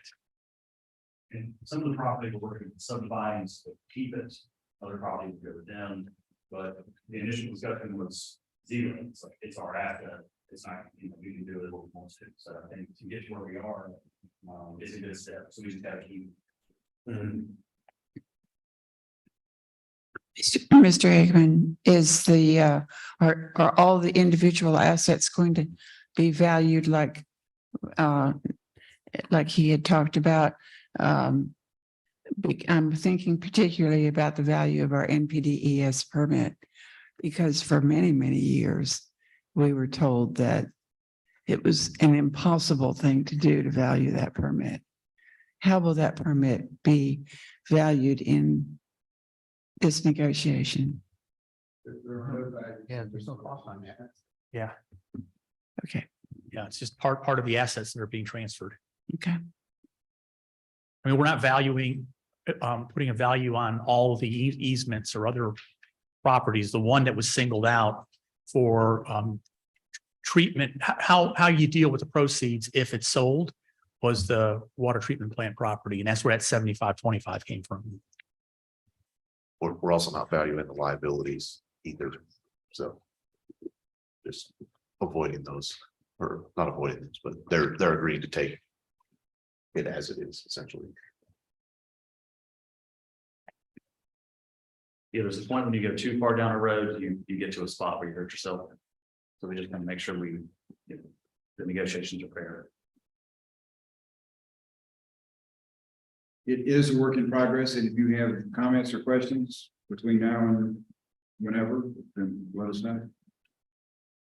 And if you want a work session, that might not be a bad idea either. When is whenever? Whenever I'm you want to hearing do it. June 26th. But we would encourage you to set one for sure. Because the public hearing, probably what, maybe a similar presentation at the public hearing in 2 weeks. So maybe some things will change, but I think it's probably pretty close to that. So between then and what, July? Second meeting in July, that's plenty of time to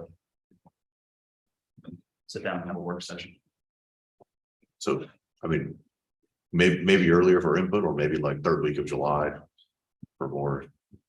That, or I don't know if that is third week. It's kind of close if you wait till the third week in July. Well, I think just for maybe further digestion or something, I don't know. But I mean, I do appreciate you like Jay was saying, Commissioner Farrell, we didn't go through all the details of this agreement and all of those meetings, talk about a lot of the concepts. And so I do appreciate our legal team keeping this relatively digestible in a short document for all of the things that it's doing. It helps. So They were all working at 10 o'clock last night, so they're working hard. yeah. And I'd just like to iterate one thing. I did make a note of that, and Commissioner Baldwin brought it up about where did you just, or have we decided anything on the western intake, the Jordan Lake Western intake? That It's to be discussed. okay, Yeah, it's hanging out there. okay. Okay, thanks. And what can anyone on the team say about water quality? I haven't even opened the document, so I'm sorry that I haven't looked to read. It would be the same water quality that Sanford residents are serving. And their water plant has the same, the upgrades to the water plant will have the same water treatment that we have at our water plant. Activated charcoal, yes.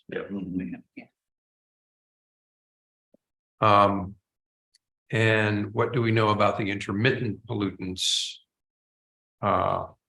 in their waste stream, in their water, their raw water? Do we know anything? So to explain the reason for my question, we know that we have 1,4-dioxane showing up in our river on an intermittent basis. Obviously, we've had interesting relations. Thank you, Mayor Perry, for your diplomacy in leading those efforts with upstream polluters, which are wastewater plants, discharging this stuff. But because we are tracking this so carefully, we have the option, when we're made aware of 1,4-dioxane, of turning off our intake. I don't know that Sanford has evolved to that level of consciousness or awareness or concern about their water intake. But it's certainly a concern here, and I heard a lot of skeptical comments from constituents and people who don't vote for me but drink water in town about buying water from Sanford. So be really good to have some of those concerns integrated and run down to the satisfaction of this board. My recollection, Commissioner Shipp, was that Sanford was going to provide us with the most recent tests.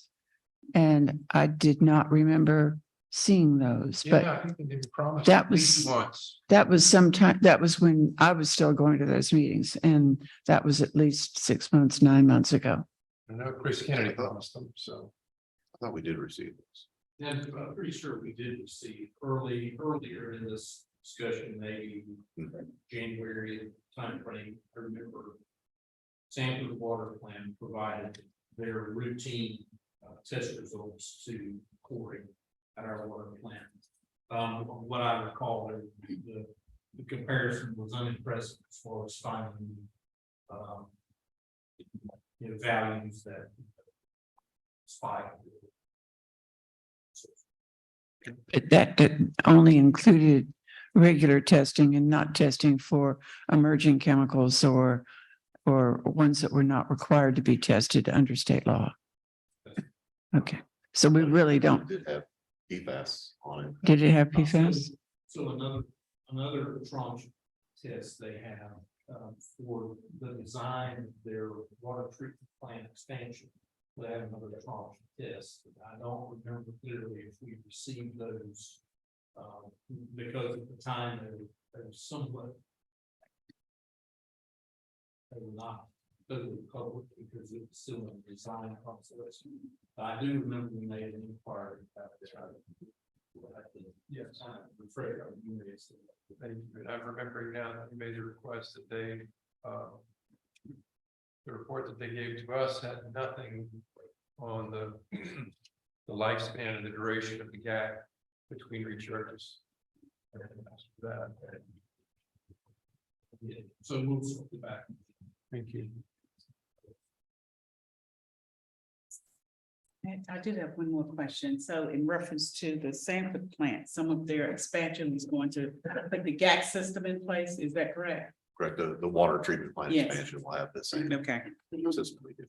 So are they working on that now? Design, yeah. I think design is complete, right? And they're gonna bid They're it. waiting on their state. They're waiting on their final state approvals.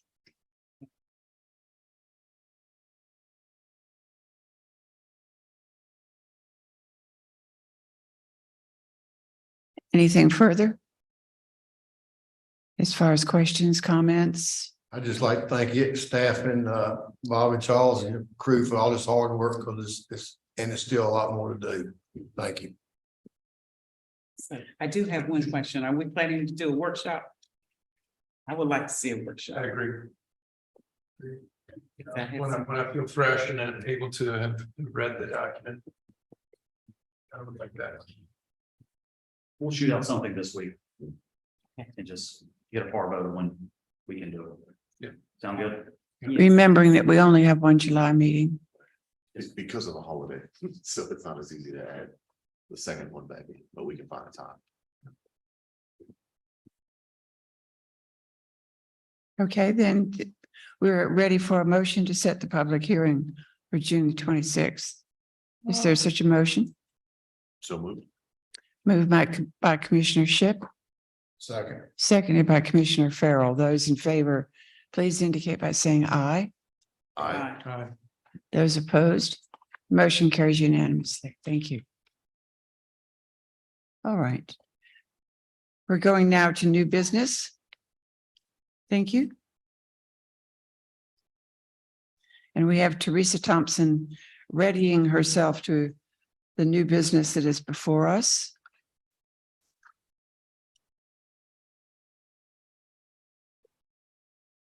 Thank you. Good evening, Mayor Perry and board members.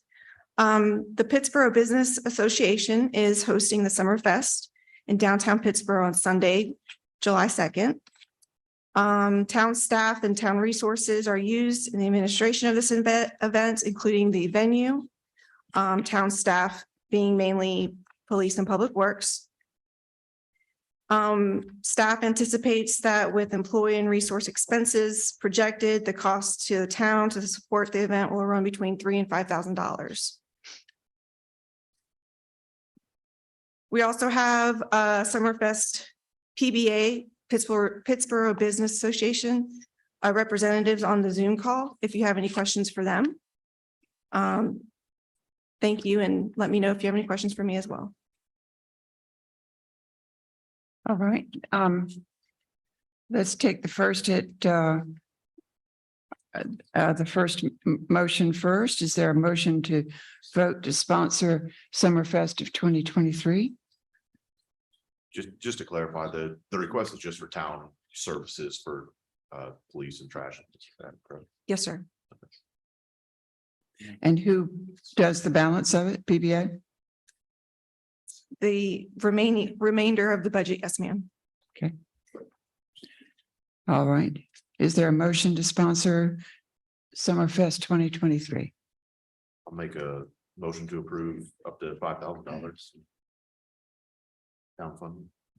Motion by Commissioner Shipp. Is there a second? A second. Seconded by Commissioner Bonitz. Is there discussion on the motion? If not, all those in favor, please indicate by saying aye. Aye. Those opposed? Motion carries for item number 1 unanimously.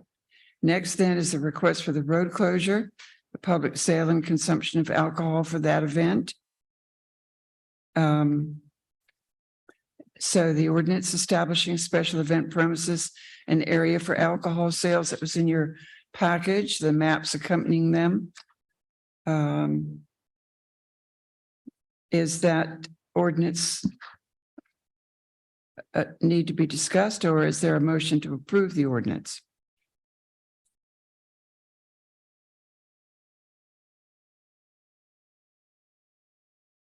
Make a motion to approve.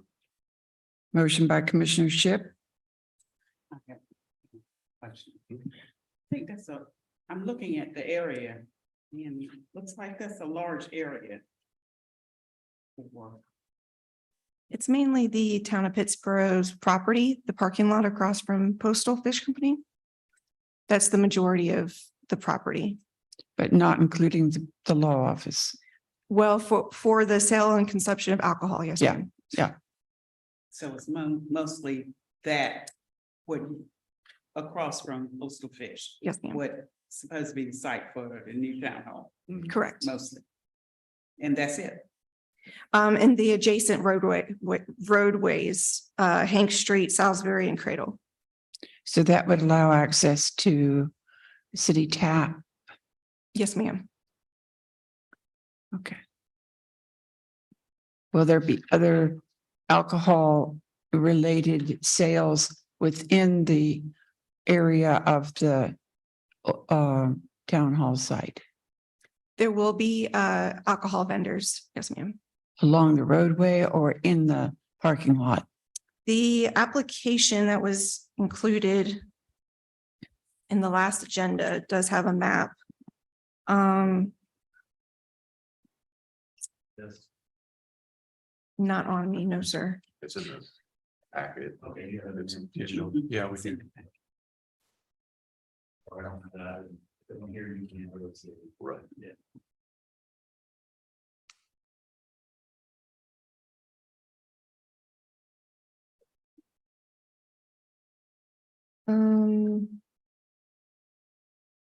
Entertainment. I'm gonna. Sorry, if I can help, they'll be in the town lot. They'll be in that parking lot. I just wanted to make sure there wasn't going to be an inequity with respect to only allowing, Mhm. you know, one vendor that happens to be in that area. So, And also, I think ABC regulates who can sell at an event like this, so city tap may not be able to sell alcohol to leave the premises, depending on their permits or postal or different ones, so like, it would be anybody who has a special event permit for this from ABC. okay. Yeah, I think my question, not really concerned, would be anytime we're facing an increase of consumption of alcohol, especially now that we're talking about it in a public area, what are we doing to soak up all that booze? Are we making sure that there will be food trucks available? Yes, sir. There's food trucks. All of the ordinance standards have to be met. So there will be checking of IDs by the vendors. There will be bracelets given from my understanding, to meet the ordinance standards to everyone that will be drinking. There will also be signage posted where alcohol is not permitted, including the Gun and Messick property. Okay. So the food trucks are, do we have any oversight of that or any insights on how many there will be, what types? I would ask Ms. Burtock to answer that question. Ms. Bertog? So we currently have 4 what I would consider quote unquote major food vendors that are serving like meals. And then we have other like dessert vendors that will also be set up. I think there are 4 more that are like dessert vendors. Great, thank you. All right. I have something. Yes, please. Yes. My concern actually was how far the sale of that alcohol across the street and all of that, how far that was going to be. And I was hoping that it would be more so confined to that parking lot area. But let me just ask the chief, what do you think about that? How do you feel about this situation? As far as the area, that's fine with me, and the concern where y'all were talking about City Tap, the City Tap patrons, they can't come out until they can't bring their alcohol that they're getting from City Tap, they can't bring it out to the festival area. The patrons at or the people at the festival will not be able to go into City Tap, so it'll kind of be, you know, that area. But if I'm not mistaken, we had set this up the same area for last year, which we didn't have the Summerfest then. I'm trying to think if at the street fair there was basically, instead of having a beer garden like we used to, that it was confined inside the festival area. So that's fine with me. And like I say, they'll my understanding, they'll have the signage up, and you know, and we'll have officers there, you know, that at the exit points, if you want to say, and just make sure that they're doing what they're supposed to with the alcohol before they leave the area. All right, thank you. Mhm. That answers all the questions. Okay, Thank you. great. All right. So is there a motion to adopt the ordinance? I made the motion. I'm sorry. And we had a second? No? Second. Seconded by Commissioner Farrell. Those in favor, please indicate by saying aye. Aye. Those opposed, motion carries unanimously for number 2. Number 3 is the advisory board appointments. The recommended action is to reappoint Robin Allgood, Heather Johnson, and Tiana Thurber. And there needs to be one new appointment from the applications that were provided in our agenda package. 9 applications, which It's great to see that. it was wonderful to see that kind of, you know, everything from just moved here to 30 plus years. So that was a really lovely surprise. Yeah, it is. I'll say while I'm ready to vote to reappoint Robin Allgood, Heather Johnson, and Tiana Thurber, I'm not ready for that 4th person.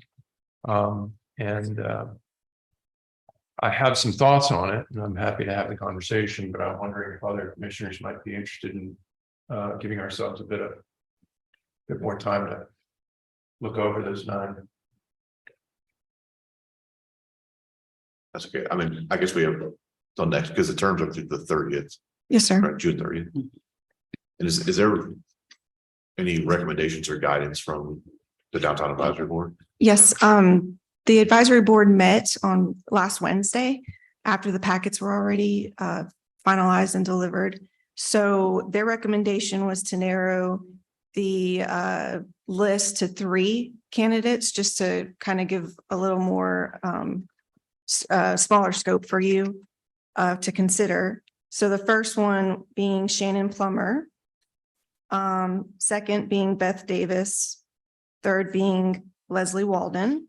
Reasons explained: several of the members knew Shannon Plummer and Beth Davis, thought they would each be a great addition. Leslie Walden is a new resident, moved into Mosaic. So there was also a thought that it would be great to have someone new to the community on the board as well. And Commissioner Bonitz, did you have some thoughts that were sort of generic? Generic, no. But just in reviewing it, the two names that jumped out at me were Christy Bowers and Beth Davis. I was wondering, what does the board think of the idea of someone who has just moved here or has lived here 3 months or whatever? Somehow or another, I think, If they're new, I don't mind them being here. I mean, I wouldn't mind them being on the board because a lot of times new people can see things that people who haven't been here for years. They can see things that they don't. But I would like additional time okay, to review this. Oh, Lord. Yeah, they also like to change it to where they come from. That's true too. Yeah. And you've already got one, dude. Worst ways. Like that. But I will say, like Shannon Plummer, I put that in right now. Mr. Farrell, I'm sorry, what did you say? You'd like to change where they come from? Yeah, I mean, I hear this all the time, people, love Pittsboro and all like that, but then that first thing they want to do is change everything. Oh. It comes to Pittsboro. Oh, change it. Change it the way it was. Change it to life. Up Where they were. They don't need to know your state, but up that way. yeah, wasn't there an expression about what Carrie stood for? There's a few of them, I think. But I think as a variety of perspectives is good on a 16-member board or, it's 18. it's a lot of people. So, one perspective won't do much in a vote. All right. So is the board unanimous on the idea that we wish to reappoint the stated persons and select the new appointment at the next meeting? Or do you want to post the entire thing over to the June 26th meeting? I think that's good to reappoint and then carry the other to the next. Okay, All right, so I'll move that we reappoint. Where are my notes? Robin Allgood, Yes, Heather Johnson, and Tiana Thurber. thank you. I'll second. Yes, sir. Yes. Yes, those in favor of the motion made by Commissioner Bonitz, seconded by Commissioner Shipp. All those in favor say aye. Those opposed, the motion carries unanimously. And I guess we can put it back on the agenda for the other new appointment on the 26th. Yes, please. And the downtown work plan, that was very interesting, Teresa.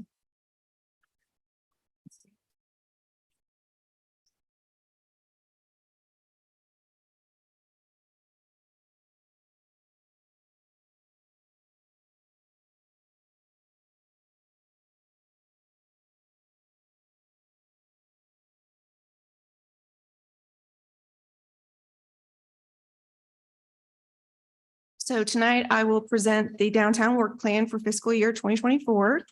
That begins on July 1st of 2023 and ends on July 30th of 2024. So I'm not going to get into a lot of detail about the downtown program. I did that this past November when I presented the work plan at that time. I'm also not going to go over each individual action item as there's 77 of them. So I just wanted to pass out this timeline. The first sheet being the timeline for the past year and the other pages being the anticipated timeline for the upcoming fiscal year. So we've been working the past several months to complete this work plan. A few of the highlights from this past year includes creating the Downtown Advisory Board, creating the Downtown Development Director position. Thank you for that. We became a designated Main Street community. We conducted a well-attended community vision forum and community survey. We created 3 new committees, including economic vitality, design, and promotions, with approximately 9 to 12 people on each committee.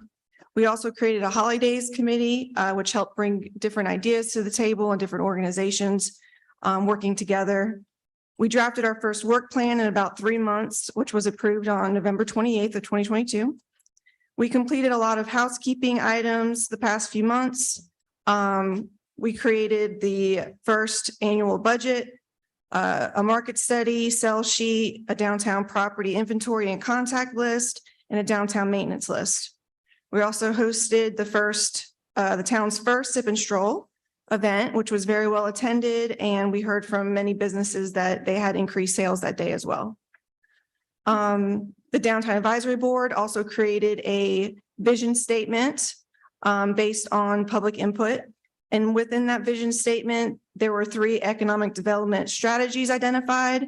First being having an eclectic and innovative economy. Second, being a vibrant arts and cultural destination. Third, being an inclusive and welcoming place for everyone. So there's a couple items that we didn't quite finish. The first being the downtown website. We did not get approval to move forward on that with the interim town managers, but now with our permanent town manager, we're working on making that happen. So I'm hoping to spend quite a bit of time on this later this month and next month. We also decided to wait on evaluating where to place wayfinding signage. We have since talked about updating the vision plan and creating a creative placemaking plan. So we think that that would go hand in hand with that. If you flip to the next couple of pages, this is the anticipated timeline for the upcoming fiscal year's action items. As I said, we've pretty much doubled the number of action items from 35 to 77. We still have quite a bit of evaluation and assessing type items. We also have a lot of implementation type projects, such as creating a vision plan, which I think everyone's very excited to get started, drafting a creative placemaking plan, several other projects such as a new art project, hosting a storefront competition during holidays, creating a downtown dollars program, creating an annual beautification award, a Friends of Pittsboro program, and the creation of a new mural is in the work plan as well. So overall, I think the Downtown Advisory Board and the committees are super excited to get started on the upcoming work plan. So thank you for your consideration, and please let me know if you have any questions. Questions for Teresa? I don't have a question, but I just have a comment that one thing that the Downtown Advisory Board could do would possibly to look at the street signs to make sure that people can see those signs. And I will have to say, I was looking for one Saturday and I could never find this street. And I should have been able to find any street in Pittsboro. So, Yes, ma'am. yeah, Okay. just We will look at include that yes, in our existing please. conditions report. That would be great. Thank you. And I may have just overlooked the sign. That was.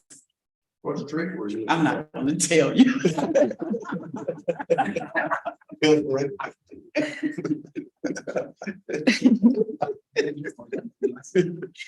Teresa, has anybody volunteered to take over the those poor pathetic boxes of enclosed announcements about things that are about 2 years old now? We've talked about actually taking everything out of the boxes and putting up a large calendar of events for that month. So everything that's going on downtown. We also looked at taking up one of the spaces at the 2 the marquee looking overhang areas where all the posters are. Yeah. There's 2 of those downtown. So we looked at taking up one whole one and putting in an events calendar in that as well. Great. Yeah, because a lot of those posters are old as well. So you might as well just take one over. Yeah. Well, one of the boxes is locked and we don't know where the key is. So Oh, great. we'll have to work on that. The key. When you say box, being like a case, Yeah, it's a all mounted glass on. it's a bulletin board inside a glass case. And likewise, there is I don't know that this is quite as out of date, but there is a billboard in what is now the Havoc Brewery parking lot Yes, ma'am. that I guess is generic enough. It says welcome to Pittsboro, but Yeah, that's in your plan, isn't it? It is. oh, yeah, I thought I saw something about that. Yes, ma'am. There's, Okay. that's listed in the plan, not only to reface the sign, but also possibly relocate the sign. All right. Any further questions for Teresa? Yes, so I was really glad to hear that the downtown vision plan update is a lot of folks are eager to get started quickly because I am too. And I'd really love it if that could be accelerated, if there's any way to do that, because I think it needs to be a deliberate process that takes time. I recognize that. But so much of my involvement with any of the downtown effort has been motivated by constituents who are very concerned about the prior downtown vision not being sufficiently inclusive, as you've heard before, I'm sure. However, one of the ideas in that vision that I thought was really grand and valuable was an uplift and improvement of the back sides of both sets of the first block of Hillsborough Street, both sets of storefronts. And I recognize this is a massively ambitious piece of work. But it clearly would have to involve all property owners on both sides of the first block of Hillsborough Street. That's a lot of cats to herd. I get it. I really do.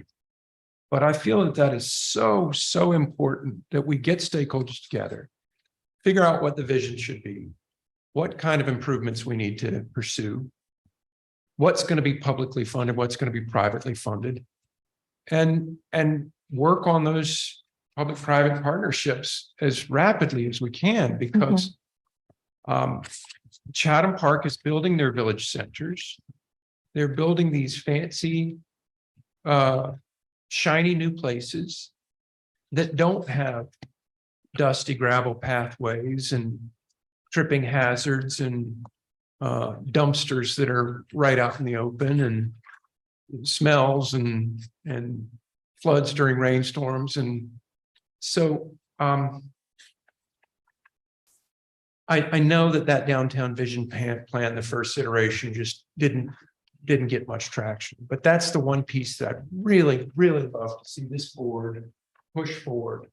And I'm very happy to argue for budget allocations for it. I just think it's that important that we rigorously and diligently and quickly pursue a plan to enhancing the backsides, the ugliness and the clunkiness, and to make it nicer, to make it attractive. Sir. So thanks for hearing me. That is within the scope of the vision plan. Yeah, good. Okay. And the second suggestion is much easier, but it's also an acceleration. I really appreciate that EV parking spaces and potential grant opportunities were mentioned in your work plan. I'm glad you're planning on that. I would recommend to you that rather than September, that it may be accelerated to July. Okay. Because I'm aware of $3 million coming available in July or August. Okay. With probably a 30 to 60 day deadline for grants for which a number of different parties would be eligible. I anticipate us moving some of the items around the timeline. That was just projected. We wanted to kind of streamline the process a little more this upcoming fiscal year to give everybody an idea of what to expect each month. But yeah, we can move that around. Thank you. Thank you. It's a great work plan. I'm really excited about it. Thank you.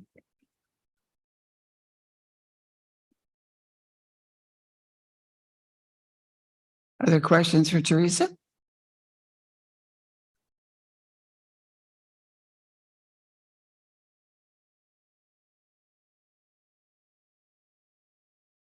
Is there a motion to approve the downtown work plan? Hearing none, I'll make a motion that we approve the downtown work plan. Motion by Commissioner Bonitz, Second. second by Commissioner Shipp. Those in favor, please indicate by saying aye. Aye. Those opposed, the motion carries unanimously. Thank you so much. Thank you, Teresa. There are no additional matters for business under miscellaneous. There's no closed session tonight, and so we're ready for adjournment unless there might be other announcements or thoughts. That does occur to me that we have plans this week to go to the recycling facility, Sunoco, Yes. on the 14th. We're going to be meeting at 9 o'clock. And I have supplied, there are some staff members that wish to go as well. And so I've supplied that information to GFL, our waste disposal people. We're meeting at 9 a.m. here in town. No, I believe it's at the recycling facility in Raleigh, and I will send you the address. I Okay. appreciate that. Very good. I will, if there are no other thoughts or concerns, or maybe I'll leave. I wanted to share some gratitudes. And big kudos to Carrie Bailey, town clerk, for her work on the much improved and newly organized code of ordinances. I'm just tickled and very glad that that got done. Thank you. Thank you. I'm sure you are too. Yeah. Yes, to credit to all staff who were involved. So,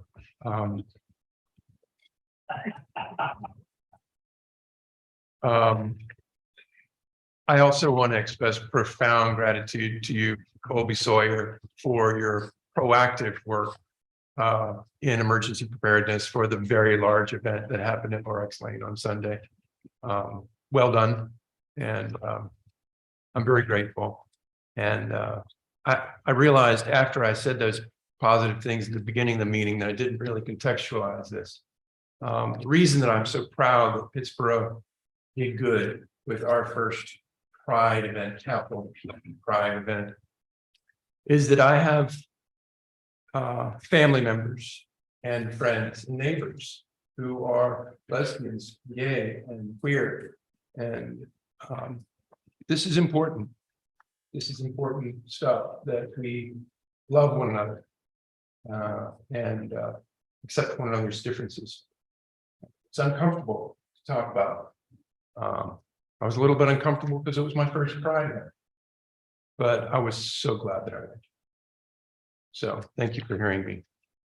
And thank you also, Colby, for scheduling the event at the drinking water plant. August 25th, it's on my calendar. I'm very excited about that. As I said in my email, if staff need extra funds for additional testing to confirm that we do indeed have the best quality water in the county, utility water, I'm happy to hear those budget requests. I do want to see that our DAC filter continues to perform at a high level over time. And I think that's a really important thing for us to do to prepare for a really big public event. So that we can do something extra to counter the many years of bad headlines. So thanks for hearing me. Done. Just one thing, Mayor, and I shouldn't bring this up, but I don't hear anybody in Sanford here, but I had a resident on, I got it wrote down here. From Old Golston Road, showing it 285 Old Golston Road. I believe we got a water leak on that line that comes around there because that ditch is full of wet black water. It's been there a while, I understand, from the neighbors there. And they got very poor pressures there. You see, I rode by that today, you can see the water sitting in the ditch. Okay. Thank you.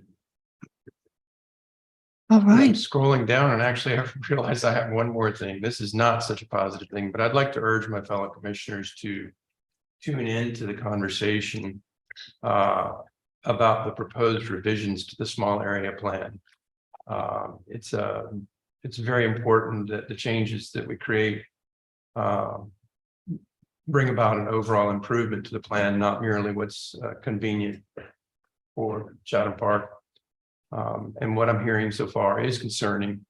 And I'm always nervous about unintended consequences.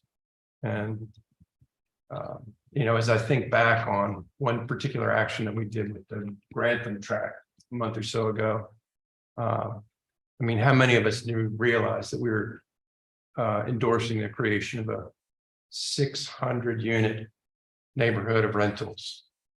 All rentals. No ownership in that neighborhood. So that doesn't seem like good planning. We can do better, and I look forward to us diving into the small area plan together. All right. Sorry. I make a motion to adjourn. Oh, I was hoping. Seconded by Commissioner Bonitz. Thank you. Then those of us who vote for the